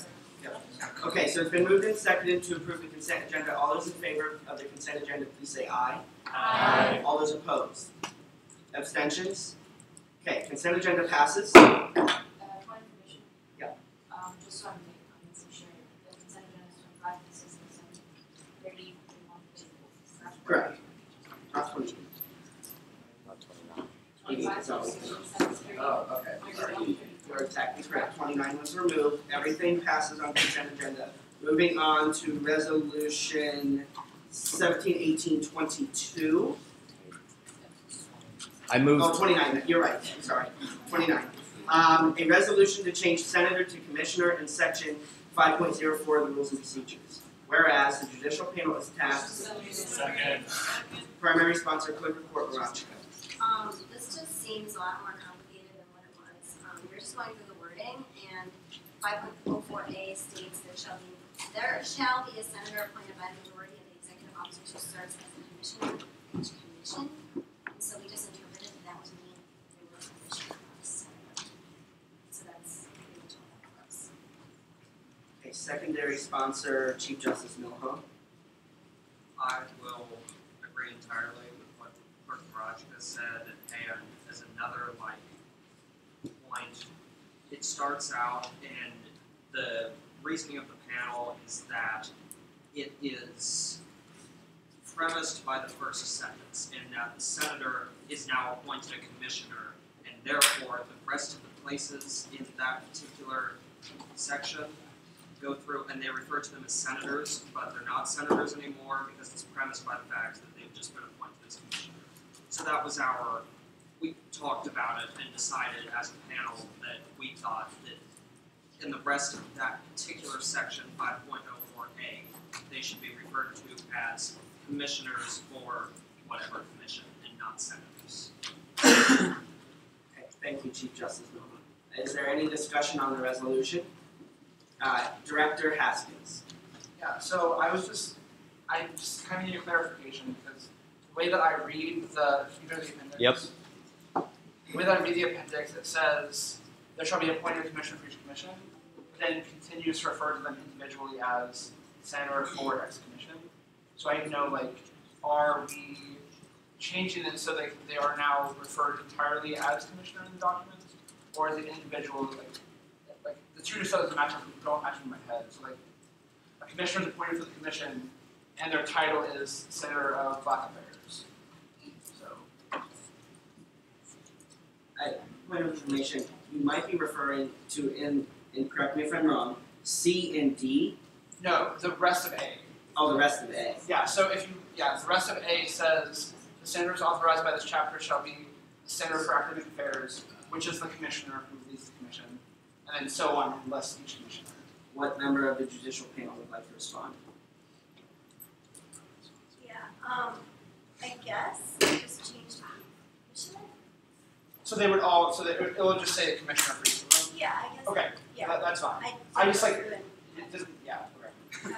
Okay. And just another point for the judicial panel, in C, it says senators listed in this chapter will serve 5 office hours.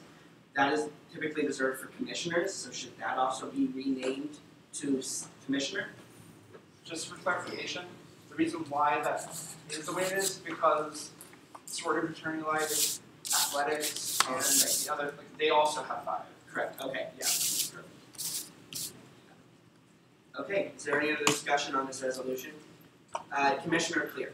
At the end of A, it says 2 senators for women's affairs, but that would just be eliminated to nomination. Yeah, I'm sorry, I didn't go through and manually edit them. Yeah, you're correct. That's just R&P being weird throughout the years and catching anything. That happens all the time. So, there are friendly amendments. Could Jacob please say your friendly amendment? Yeah, so friendly amendments in resolution 1718-29 to, so whenever it refers to a senator that is in charge of a commission, it would say commissioner of commission A. In section A. Section A, sorry, of 504A. Could you repeat that one Yeah, sorry. So from the amendment, Senate Resolution 171829 to state that in 504A of the appendix, each reference of a senator who is leading a commission will be commissioner of insert commission title. Then Commissioner Clear, please state your friendly amendment. Friendly amendment to change it to Commissioner of Women's Affairs. Correct. Take out the 2 in section A. Remember about friendly amendments when we motion to do things, you have to do it. So a friendly amendment. Is there anything else on the floor? Motion to vote with friendly amendment. All those in favor of the resolution with friendly amendment, please say aye. Aye. All those opposed? Abstentions? Aye. Passes. So because this was removed, I didn't get a chance to talk about how long we have for each resolution. Anything that has to do with an appointment will be 5 minutes max. Anything to do with an additional rule change can also be a 5-minute max. So that's that. And it can be amended to extend if we need to, but that's my recommendation. So Senate Resolution 171822, a resolution to appoint a justice of the judicial panel. Whereas the judicial panel within student sentencing. Okay. Primary sponsor, Chief Justice Milham. Hello again. I'm the primary sponsor because there are appointments to my panel, and rules and procedures just dictate that I have to be the primary sponsor. So we had applications open like 2.5 weeks, and we had a set of candidates apply, and Todd and I interviewed all of them, and we reduced this list of applicants to the 2 lovely individuals you see sitting next to me, because we felt that of the applicants, these 2 are best suited for the justice positions that I currently have vacant on my panel. And we are fully confident in their abilities to carry out the duty of justice for the remainder of their terms at Ohio University. So, I'm thinking about Clerk Marachka. Yeah, they're great. Don't know. I don't know what else to say. They're going to do a great job. Thank you. Just a question in this resolution, who are we specifically appointing this evening? Where is that person at?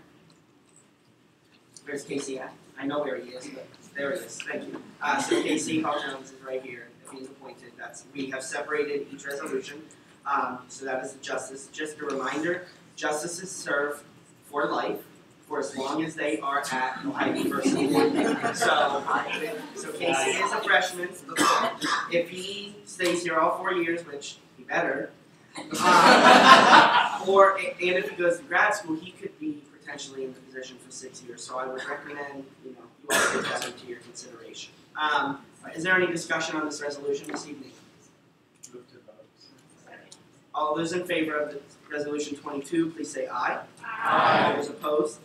Abstentions? Passes.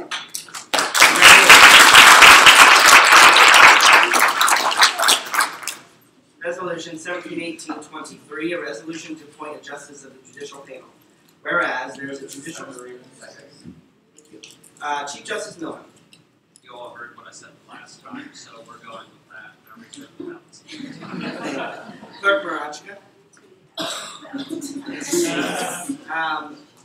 Who's Emily Flint? There we go.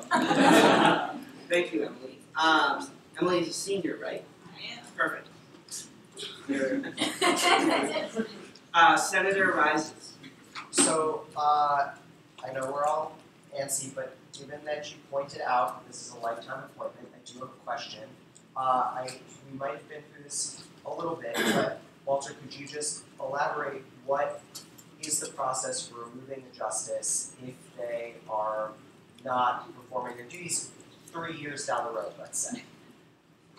So, in the event that a member of the judicial panel is not fulfilling their duties, the process is very similar to what you follow if a Senate member were not fulfilling their duties, but as opposed to submitting the referral to the panel, you would submit it to the Senate executives. and then they would follow the same procedure the panel follows to remove Senate members to remove the justice.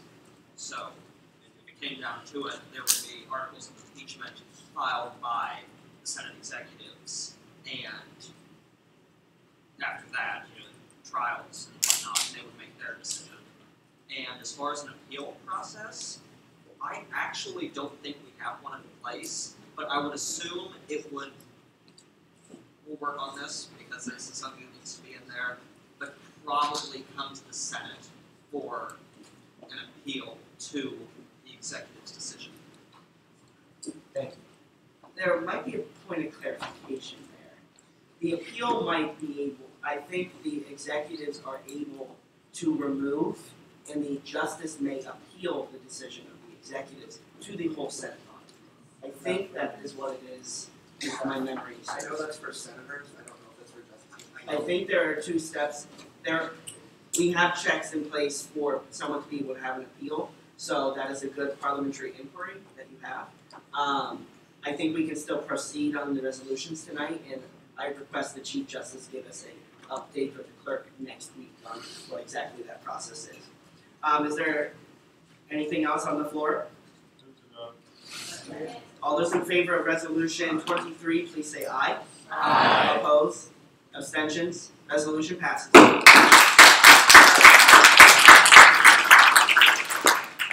Resolution 17-1824, a resolution to modify the wording of 17.017.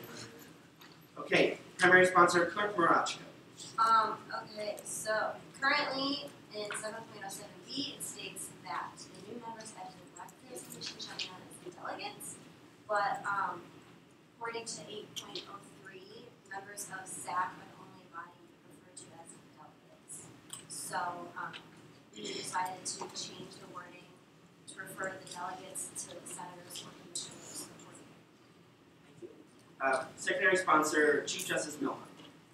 I think that pretty much covered it. SAC's the only group within the Senate that has delegates, and this is just outdated language, and you'll see more instances of it throughout the document as we get to it. It's just, they're referred to people as delegates and aren't delegates. It's just a clarification thing. Thank you. Is there any discussion on the question? Director Haskins. Yeah, so I'm not against this. I just wanted to explain how this came about. So during my so 3 years ago, the president added the seats to the diversity commissions. So Women's Affairs, Black Affairs, Minority Affairs, LGBT Affairs.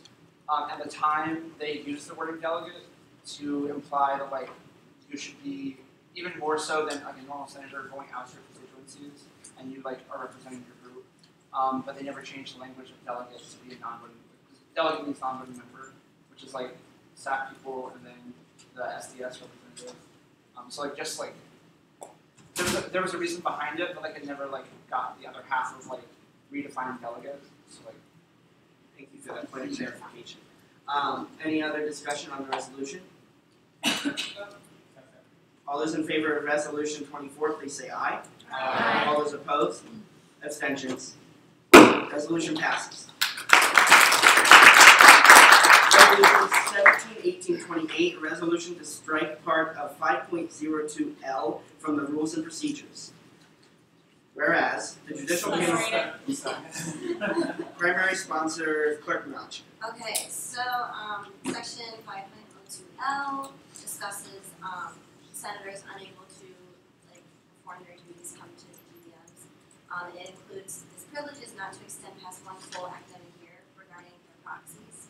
But since senators get reelected every year, a proxy would not be required to carry over their duties because their person they're proxying for that could change the changes over the years. So we decided that to be strict in rules and procedures. Thank you. Chief Justice Milhon.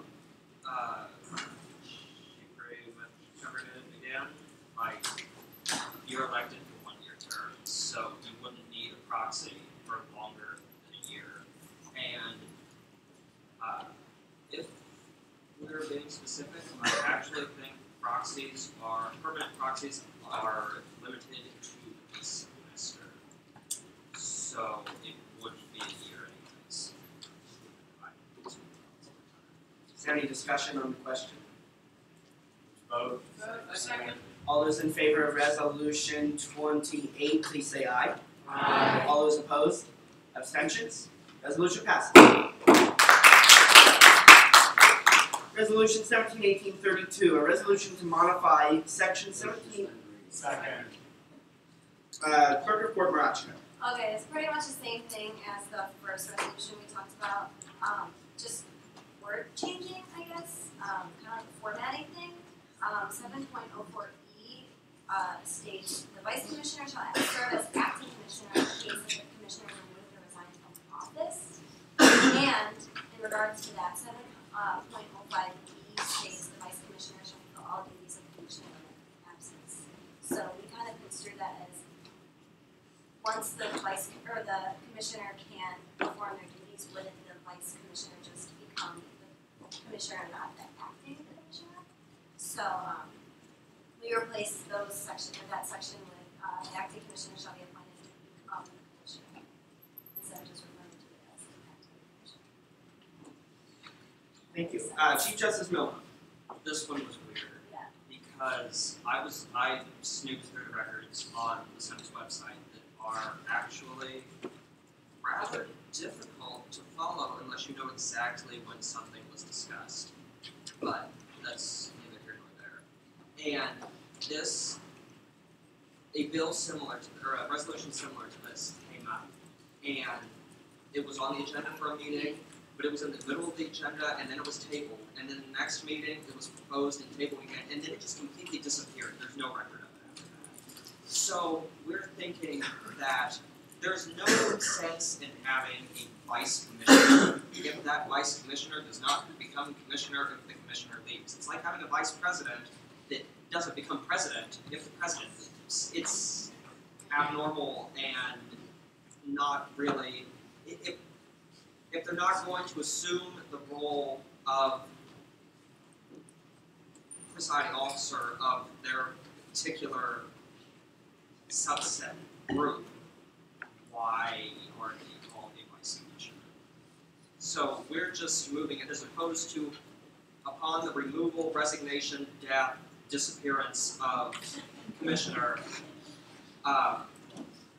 as opposed to becoming acting commissioner, they just become commissioner. And in the event that, which will require a resolution, and I actually didn't know about it until very recently, in the event that you have more than one vice commissioner, then perhaps the senior most one with the most experience then would become commissioner. But that's another resolution because I didn't actually know that happened. So, I reserve that. We will go into that discussion. I saw Director Haskins with your hand. So two things about this. One, the main difference is like in the GB, it's like you'll be the reason why you're not the senator, but you're like the presiding officer, is because like you'll run the commission meeting, but like not in the GBM, you wouldn't vote for the constituency, because you don't have to be a member of the constituency to be a vice commissioner. Like I could be the vice commissioner of Women's Affairs because I went to work on Take Back the Night, but I could never be the commissioner because I'm like a male-identified student. So like I think that's an issue with this. Is so like to be a vice commissioner just means that you like can help lead the discussion and be a part, like be a leader in the commission, but you don't have to be a part of the constituency. Is there any discussion on the resolution? Chief of Staff Officer. So I'm against this resolution because of practicality. If you slide up a vice commissioner who doesn't come to GBMs, doesn't have to hold as many office hours, isn't as involved in the commissioner role, that's just a resignation waiting to happen. So it's a whole process. You're going to have to do the application process no matter what.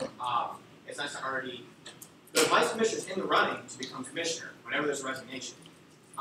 Just to have that process in place in case of somebody who's just like, I don't want to do it. Previously last year, my vice commissioner didn't come to any Senate meetings because she wasn't as involved. She wanted to be involved in projects, but she didn't want to be involved in leading the actual commission. Just a little information in terms of balance of time. Senator Miller. Going off what the staff's last said, as of right now, vice commissioners aren't required to go to meetings.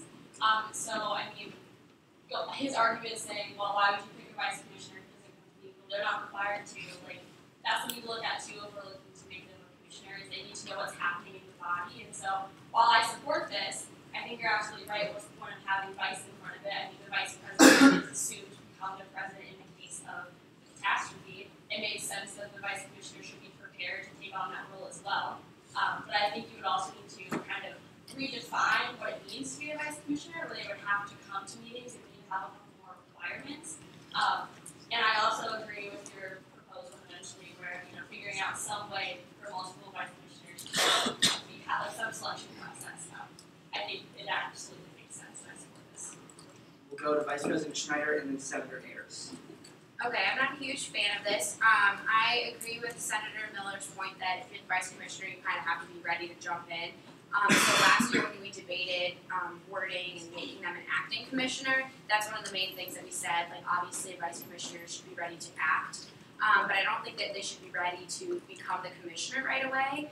A lot of times when we interview people to be commissioner versus vice commissioner, some students don't have enough time to give to be commissioner, so that's why they choose to be a vice commissioner instead. Or, as Jacob was saying, they maybe just want to work on a certain project that that vice commissioner is in charge of. So if the commissioner steps down and all of a sudden we have to tell the student, like, sorry, you're out of luck, like, you have to be commissioner now, that kind of can mess with their personal life and their balance. Also, I see an issue where then we can't really interview other candidates. We have to go along with whoever was the vice commissioner, and while our vice commissioners are always great students, great workers, we do want to push and get external candidates as well. We want to be as diverse as possible instead of just moving people up the ranks every time. So it's good to have the option to either have the vice commissioner or compare that to an external candidate.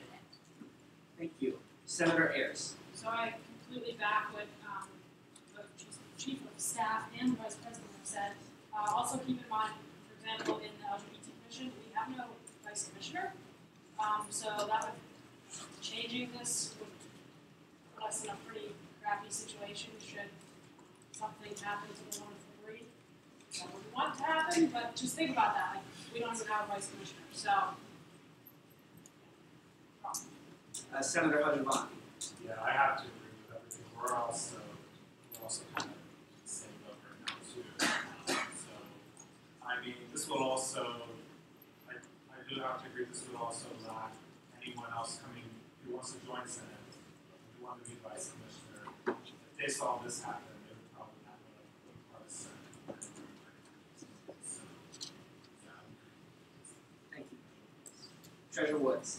I don't want to keep adding up to the repetition, but I also disagree with this. I was a vice commissioner, one of the first positions I held, and not only is it something that they may not be able to do, but at that time, if my commissioner, who was happened to be Jacob, just left or whatever, would happen to him, I would not have wanted in that position. So also to say that maybe vice commissioners don't want that position. As vice commissioner, it's a great way to get your feet wet, but not completely jump into the whole body of Senate and having to have so many different responsibilities and leadership roles, but be able to warm up and learn the process of everything. As a lot of you know, and a lot of you new members have known, it's a big process to learn, and it's a learning curve all year.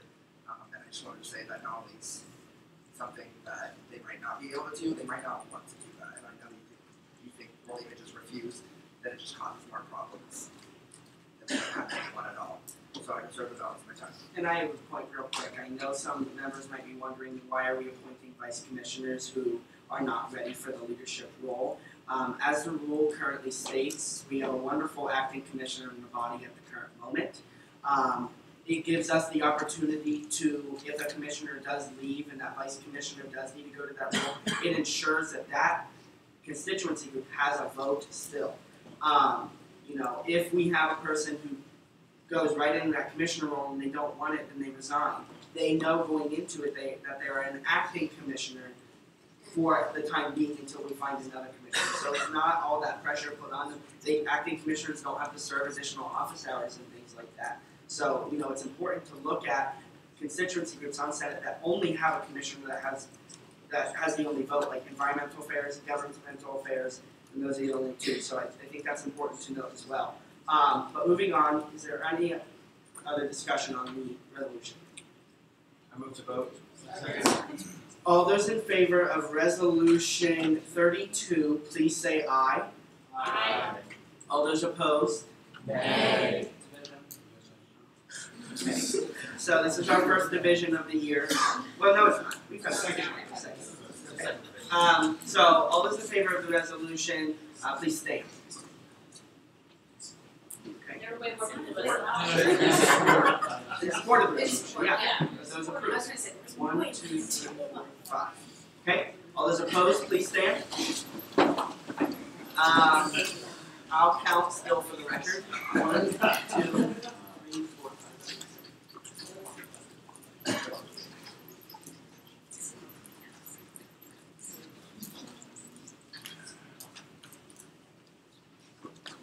Nice stretch. 41. 41 abstentions. Please stand. The acting commissioner has abstained. Thank you. So 341, 1 resolution fails. You can clap if it fails. Okay. Moving on. One abstention. One abstention. So clearly there's a lot of feelings on this, and it's literally carried on since last year. So if anyone wants to write a resolution to, amend the RMPs to actually give vice commissioners more responsibility or fix this issue, do it. That's all I'm gonna say. Yeah, definitely do that. Moving on to resolution 1718-33, a resolution to modify the wording of section 7.05A. Whereas the judicial panel is tasked with supplying interpretation. Second. Clerk Marachi. Alright, so section 7.05A state, I'm just gonna read it to you. States, the vice commissioner shall be appointed and serve at the pleasure of the commissioner, and kind of just decided that it's serve at the pleasure, what does that mean? Like, what exactly does that mean? It's a little bit broad, a little bit ambiguous. And we decided to change it, perhaps, to the vice commissioner shall be appointed by the commissioner, and then from there, that could mean specifics. Thank you, Clerk Marachi. Chief Justice Milham. I think Clerk Mirage covered most of it. We discussed it and decided with a bit of interpretive help that, quote, to serve at the pleasure of indicates that you can hire people and you can hire them for no reason. They're completely there at your discretion, and the minute they do something that you disagree with, you can just kick them out for no reason, goodbye. So we decided that it would be best to just remove that portion of it, and so that they're just appointed by the commissioner and don't, quote, serve at the pleasure of. I have a question. Are vice commissioners impeachable? I think in order to be impeached, you have to be voting. Okay. So if this gets approved, are they still able to remove them as their vice commissioner if they see fit? Removal of their is the commissioner still able, if this passes, to remove their vice commissioner? with due cause. The commissioner gets to decide. With due cause, yes. You What's can't the due cause? Okay. And then I also have another question about, in the RMP it says the commissioners serve at the pleasure of the executives. Is that going to be amended to accurately reflect?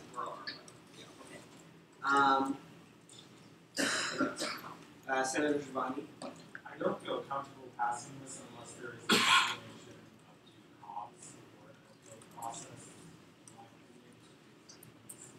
Any member of Senate can be removed from office. I know, I'm talking The vice commissioners are technically a member of the Senate, but they just can't be impeached because, to the best of my knowledge, only actual voting members of the body can be impeached. So, a commissioner can be referred to the panel for impeachment, and their vice commissioner cannot, because the vice commissioner, they can be referred to, he or she could be referred to the panel for removal.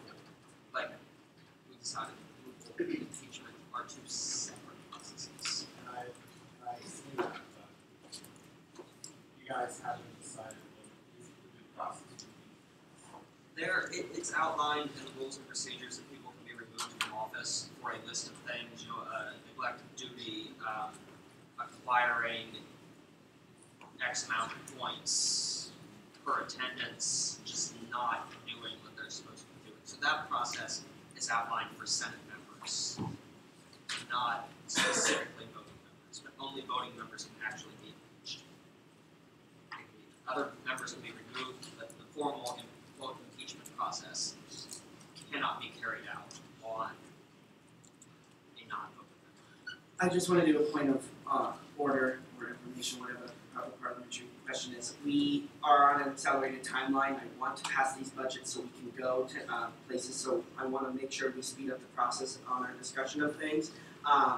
With that being said, I move that each person when talking on a resolution has 30 seconds, including the sponsor. All those in favor of the motion, please say aye. Aye. All those opposed? Abstentions? Okay, 30 seconds, the clerk will run it. Commissioner Clear. So I don't agree with the vice commissioner shall be appointed by the commissioner, especially if there's not an outlined removal process and removal procedures, because if I pick my vice commissioner, if I'm not satisfied with their performance, they serve at my pleasure, I should be able to remove them. That's the purpose of a vice commissionership. Thank you. Is there any other discussion? Senator Leaker. Do you believe that removing the wording is absolutely necessary? Do you believe that someone would use their power as a commissioner to remove a vice commissioner just because they want to? I'm a psychology major, and I don't have faith in humanity. So, I'm not saying that necessarily any of you, the panel is supposed to remain separate from the Senate. So I'm not terribly familiar with the vast majority of you. So I'm not saying that, this person would, if they decided one day they just didn't like their vice commissioner, would get rid of them. But it is something that could happen. That was 30 seconds. Sorry.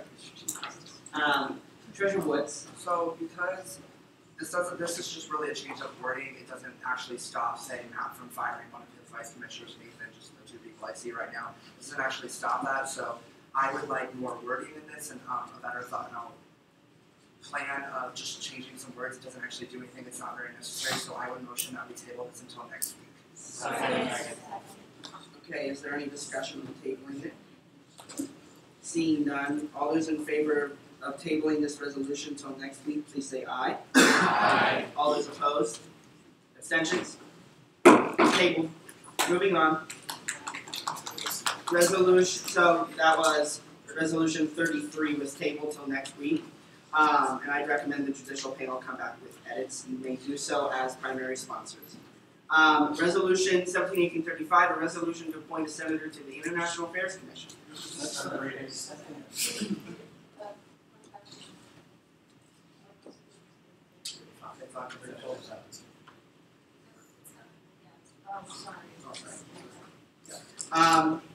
Yeah, it was on consent. We went out of order. Primary sponsor, Commissioner. I interviewed Kent. He's here tonight. He seemed very energetic to join the commission. He seemed very interested in regards to the constituents, international students. He was eager towards some of the projects that we have. So I think he would be a great addition to our team. Thank you. Vice President Schneider.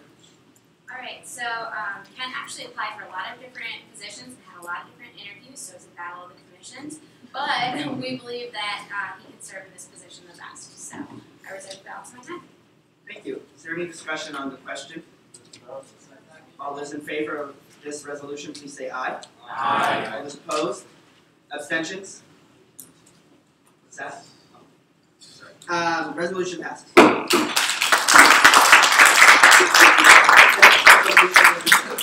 Senate Resolution 17-1836, a resolution to appoint a senator to the Resident Life Commission.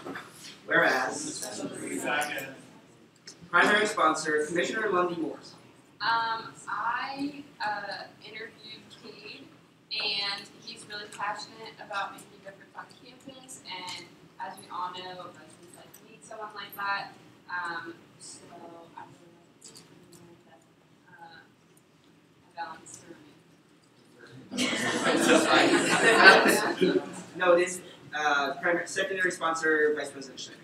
Okay, so I checked out Cade's application and resume, and I think he'll do great. I trust Commissioner Lundy's judgment. That is from the balance of the judge. Thank you. Is there any discussion on the question? Second. All those in favor of Resolution 36, please say aye. Aye. All those opposed? Abstentions? Resolution passes. Senate Resolution 17-1837, a resolution to appoint a commissioner to the Minority Affairs Commission. Not that. Not that. Oh, that's, yeah. Oh, I went ahead, I'm sorry.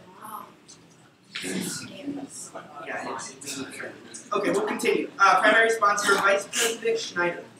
Okay, first, a friendly amendment, because it says to the Minority Affairs Commission, and I'm really, really sorry about that. So it'll say affairs, not fairs, unless you want to put on fair, that's fine too. Okay, so I worked with Carolyn on the Youth Life Commission for the last 2 years. Right now, she is the acting commissioner of Minority Affairs Commission. I think she will do a wonderful, wonderful job, and I was in the balance of the time. Thank you. Secondary sponsor, moi. Carolyn's great. She's been in the body for a long time. We did solicit other applications. We did have interviews. There was other interest in this position. We think she's going to do a fantastic job. I reserve the balance of my time. Treasurer Woods. I think Carolyn's great. I've worked with her for years. I'm excited to see what she does as commissioner. I reserve the balance of my time. Thank you. Is there a question on the floor? Thank you. There was a second. All those in favor of the resolution 37 with friendly amendment, please say aye. Aye. All those opposed? Abstentions? Aye. Let it be noted that there is one abstention. Resolution passes. Senate Resolution 17-1838, a resolution to appoint members to the Leadership Development Committee. Thank you. Primary sponsor, Vice President. Apparently, I could not type that day, so sorry about that. Alright, so these are the people that got in contact with me that were interested in the Leadership Development Committee. So that's Alicia Lundy Morse. Did I say the second part right? Okay, cool. Nicole Cromley, well, President Samantha Miller, Zach Rises, Zach Weeks, and myself, obviously. Okay, so these will be the people serving on the Leadership Development Committee, and I think they will do a great job. Sorry. Secondary sponsor, Chief Schlosser. Yeah, a lot of people have been involved in planning leadership development in general. They're going to be planning our in-services. They're going to be possibly sending us out to conferences such as the OSGS. So it's something to look forward to. I reserve the balance of my time. Thank you. What was that? Thank you. Second. All those in favor of the resolution, please say Hold aye. on, Jacob, that's Oh, Point of clarification. yes. Are all 5 of these people senators? There's one that was not. That I don't is, think that's in the that's Zach Weeks. I just know like it says Alicia is considered. at least 4, but no more than 7 interest senators. I thought we said. Oh, never mind. I didn't say executive staff. Okay, perfect. Okay. So but it's been moved and seconded. Thank goodness. It's been moved and seconded to vote on the resolution. All those in favor, please say aye. Aye. No. Sorry. All those who oppose? Abstentions? Resolution passes. Sorry, it's.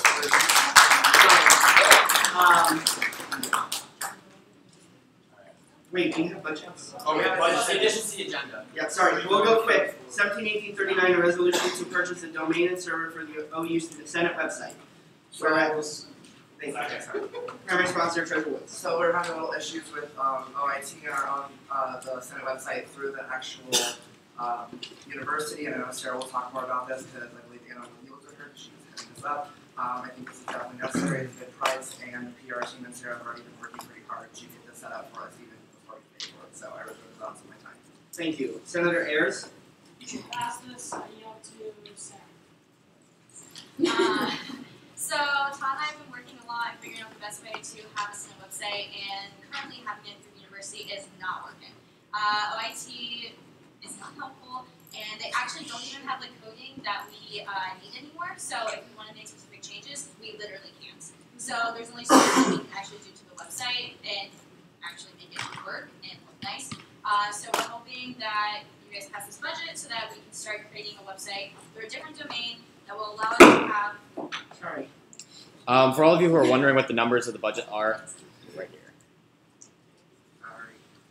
So, Quick discussion point. yeah, go ahead. Just so you know, we did look at other options, and other options range from $27,000 to $100,000. So this is the best one. Okay. Is there any other discussion on the resolution? All those in favor of the resolution, please say aye. Aye. Opposed? Abstentions? Passes. Resolution 17-1840, a resolution to purchase Bobcat pledge pins. Whereas, primary sponsor Treasurer Woods. So this was a big thing that Student Senate started last year. It's a thing that gets us some good marketing. A lot of people really love this. I love this, and we are out of pins, and so you can't really have the Bobcat pledge without the Bobcat pledge. And so I recommend that you pass this. I reserve the balance of my time. Thank you. Senator Hershvandi. Please pass this. We need them. I need them.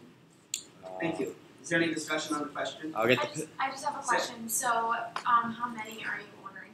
You're ordering 500. 500. Oh, okay. Thank you. And I would say that, sorry, I looked up the prices and stuff, this is the cheapest way, and this is what we ordered from last time, there's 30.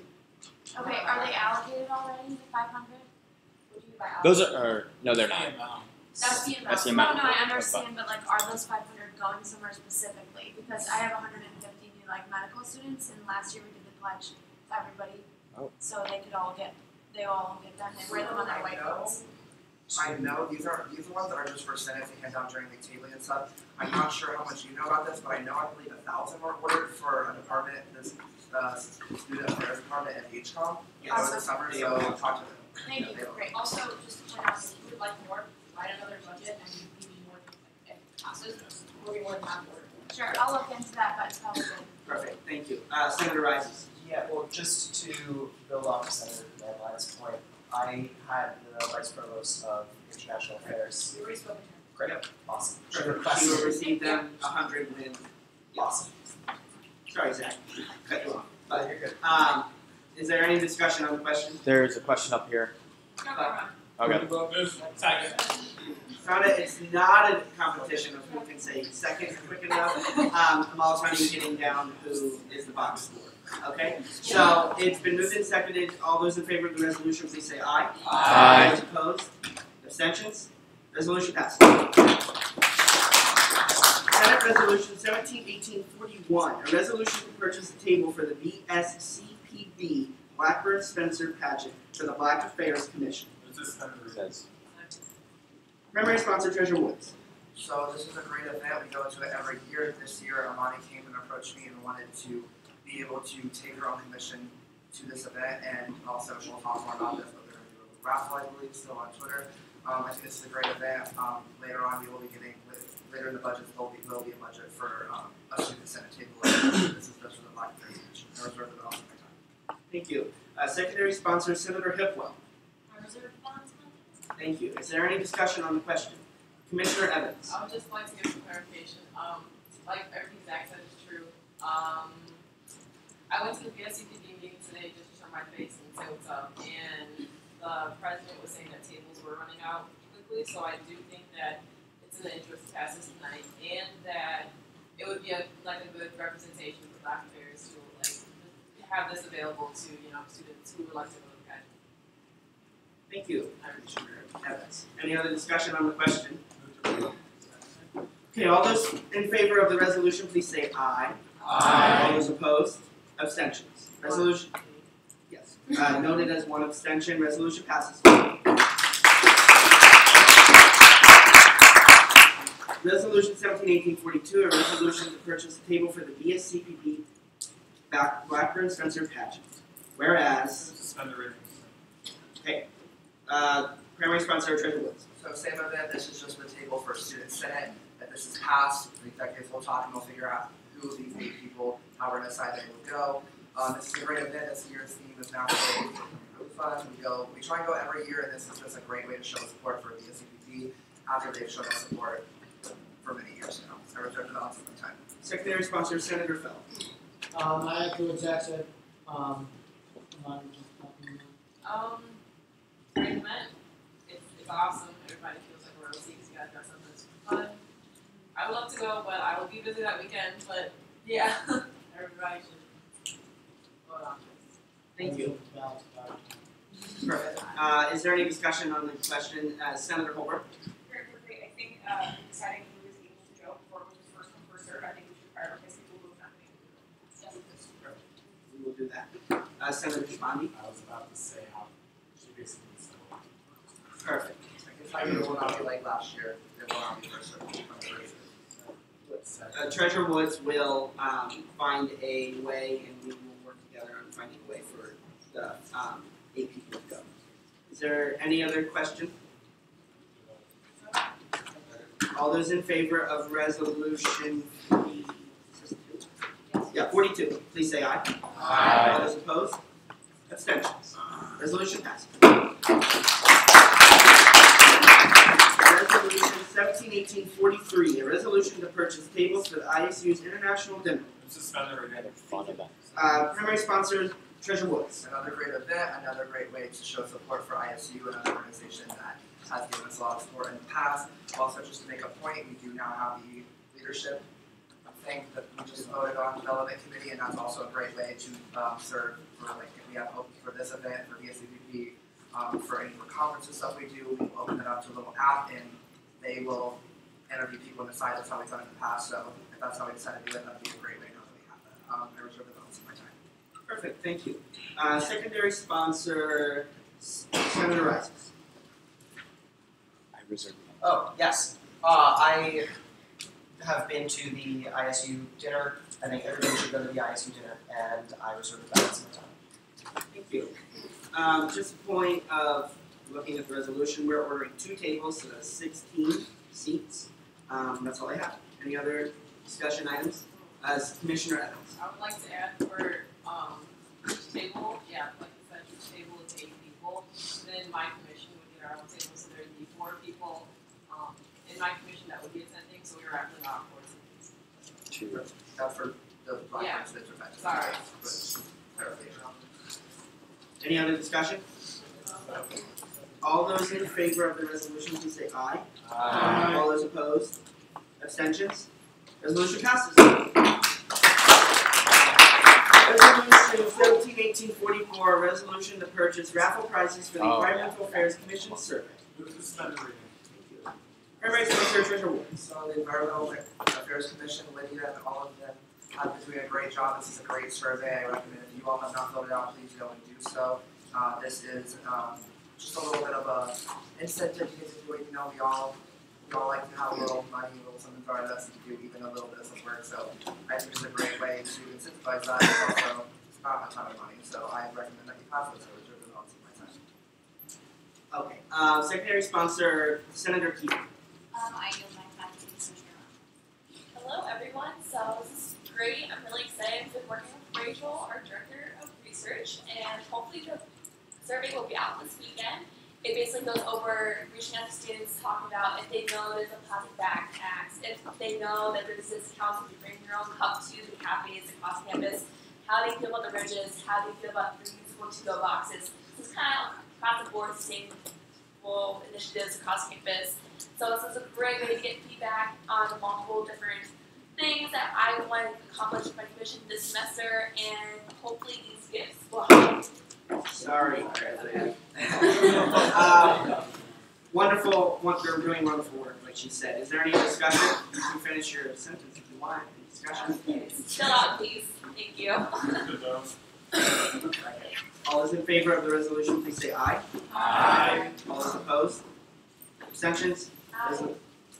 Okay, let me know that there's one. Resolution passes.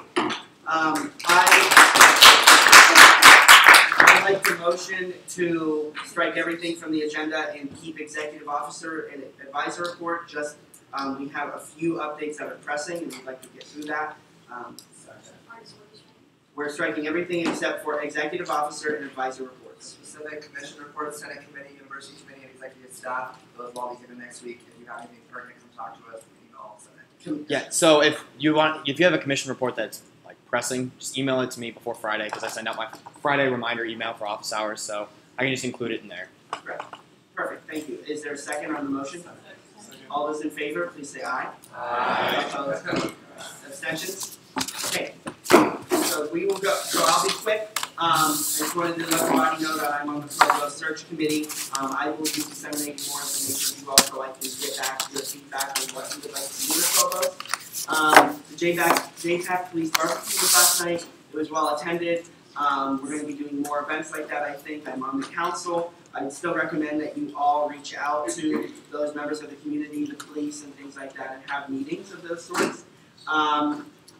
Please, on my evals, it was, one of my main takeaways is I, want to be able to be here for you all. So please, if you want to network with administrators and you want to understand what they're working on and things like that, I thought I said it a lot, but I want to continue to say it. If you want to meet with them, and you want those first, those connections or something like that, or, accidentally bumping into them on your way to the front room or something like that, we can talk and I can, I'm the king of brown nosing, so.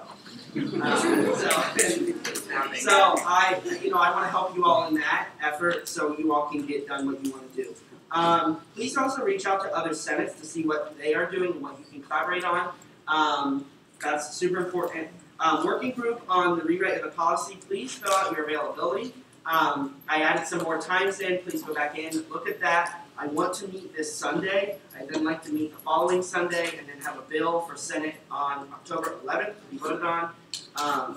Okay, let's see what else. Also, if you've been reached out to by Jennifer Kirksey or someone in the President's office about a standing committee, please email back ASAP and accept your nomination if you want it. So one of my duties as president is to appoint OSGA delegates. So the OSGA is the Ohio Student Government Association. I'm also the chairman of that organization. We will be hosting the general body meeting of the OSGA next month on the 21st. That's when all members, student governments come to information share. Our conference chair is Haley Clear. Our vice chair is Commissioner Atrell. So my primary delegates for the, and this does not need to be Senate approved, but my primary delegates are Vice President Schneider and Chief of Staff Schlosser, and there are 5 secondary delegates that I'm still narrowing down. That's based off a committee, so I'll be sending out a blurb to gauge everyone's interest on that. We are having a city council lunch on Friday. The seats have already filled up. We had limited amount of seats. Those were primarily reserved for off-campus and governmental affairs. We will give you a debrief of what we talked about. It's a super good meeting. The city council president usually comes with an agenda, and that's how committed they are to Senate and wanting to have that connection. And then finally, I've been hearing talks of a potential protest tomorrow from 1 to 3. And I would just recommend that, we are in a tense climate at the current moment with protests, and I really recommend, you still going, if you know of this protest, just let those people know that, reach out to OUPD and Athens Police, and they will, let you protest and make sure that everything is happening, but I want to make sure that everyone's following that procedure so that everyone can still be heard. If you need help with that or need to know who to talk to, I can be a resource, Dr. Paul Jones can be a resource, Todd can be a resource. Reach out. We want to make sure that voices are being heard, but I don't want anyone to get arrested unless you want to get arrested. That's your prerogative. And moving, that's in my report. Exposition. Thanks. Yeah. Okay. So I'm just gonna talk really briefly. So thank you all for being so great when it came to Student Speak Out and just all of our discussions today. Everyone was participating. I didn't feel like we were repeating the same thing a billion times, which was wonderful, so thank you. Even though our commissioners didn't give reports today, I just want everyone to know that they are working really hard. The commissions are doing really great things. So yay for them. And I know Sarah talked about social media earlier. Even though she gave the update of what our reach is on Twitter and things like that, just know that every commission now has like their own Twitter. And they've been getting a lot of traffic through that. So if you aren't following all their Twitter handles, maybe commissioners post what that is again in our group meetings after this. And then everyone make sure that you follow all of those. And the other thing I've been doing this week, besides meeting with commissioners, meeting with students about the policy that we talked about today. So some of those concerns I have all written down. So when we start working on what the new policy can be, we can include all of those. So that's the end of my report. Treasurer Woods. Okay. So a few things before the numbers. So first, some money things. I will be sending out a how-to do budgets. I understand it's been very chaotic with budget committee this semester, and I really do apologize for that. I think we're finally starting to see the constant of it balancing out. We're really getting it down. I would like to give a shout out to Senators Bell, Ayers, Kiefer, Hipwell, Rises, Myridge, and Rajavandi. They have been great with all these changes. We've been doing rolling budgets. We had to do all the additions to the agenda. They've been amazing with this, so I just really wanted you to notice that hard work and it doesn't go unnoticed. So the first auditor meeting is tomorrow, so that's really exciting. We're getting that finally up and started. Just so you guys all know. Two things, just if you don't know.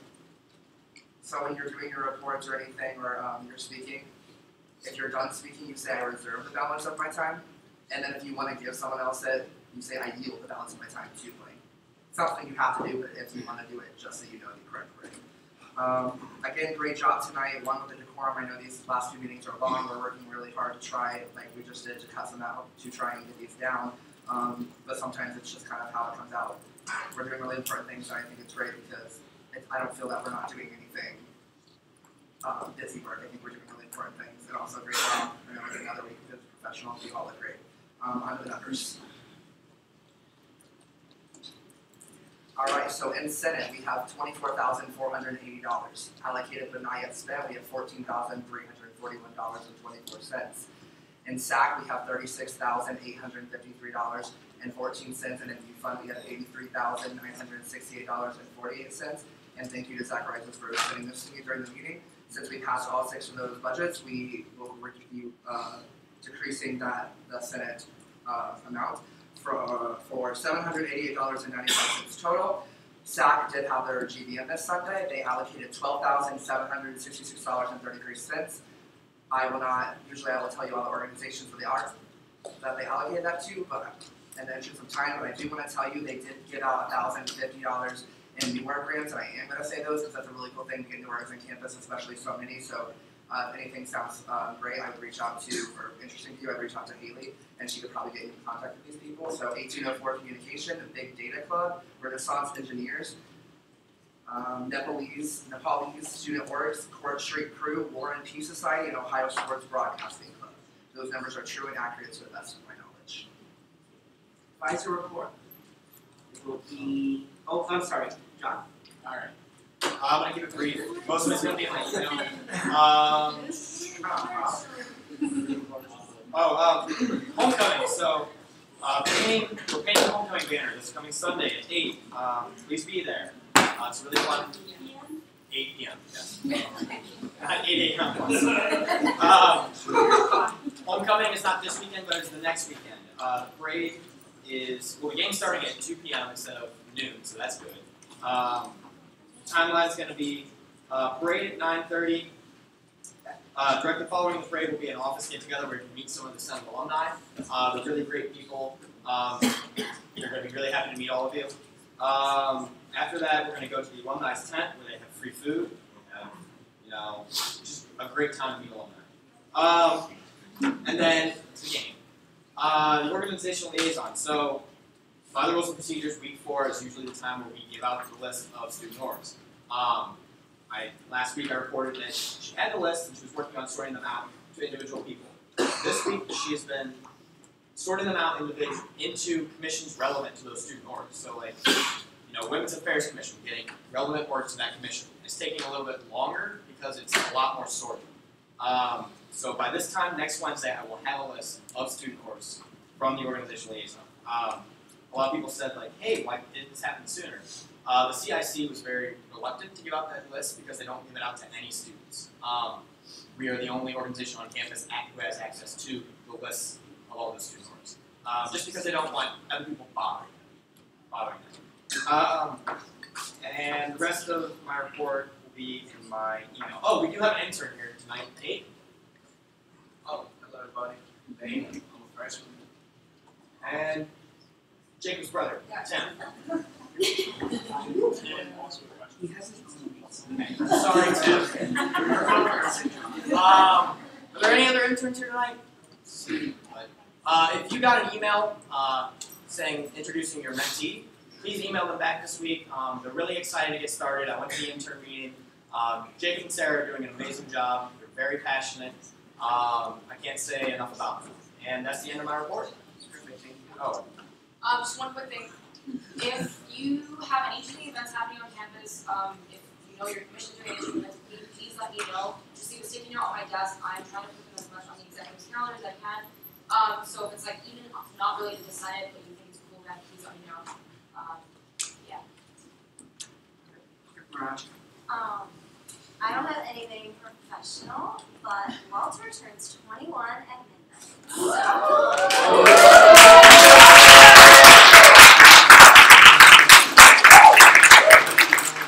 Thank you, Clerk Mirage. However, I do have one thing.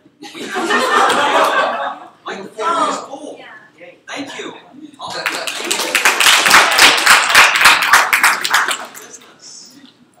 Anything else from the panel? Okay, moving on. Is that the end of your? Yes. All right. He is not here this Here. evening. You'll get that photo next week. You have yes. I thought I would regret giving you access to that. Actually, I apologize. I have a really long report. I'm just kidding. I got nothing. Perfect, thank you. Todd? I was volunteering. If you need anything, please come see me in my office. The door's always open. Feel free to chat. I'm talking sometimes. Go Bobcats. All those in favor, please say aye. Aye. Opposed? Abstentions?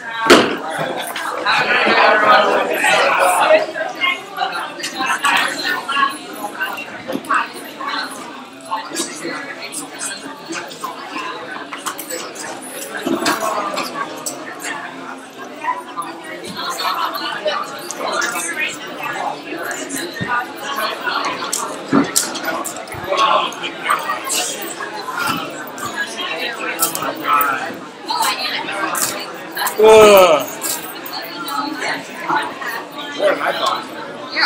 Just 2 weeks ago.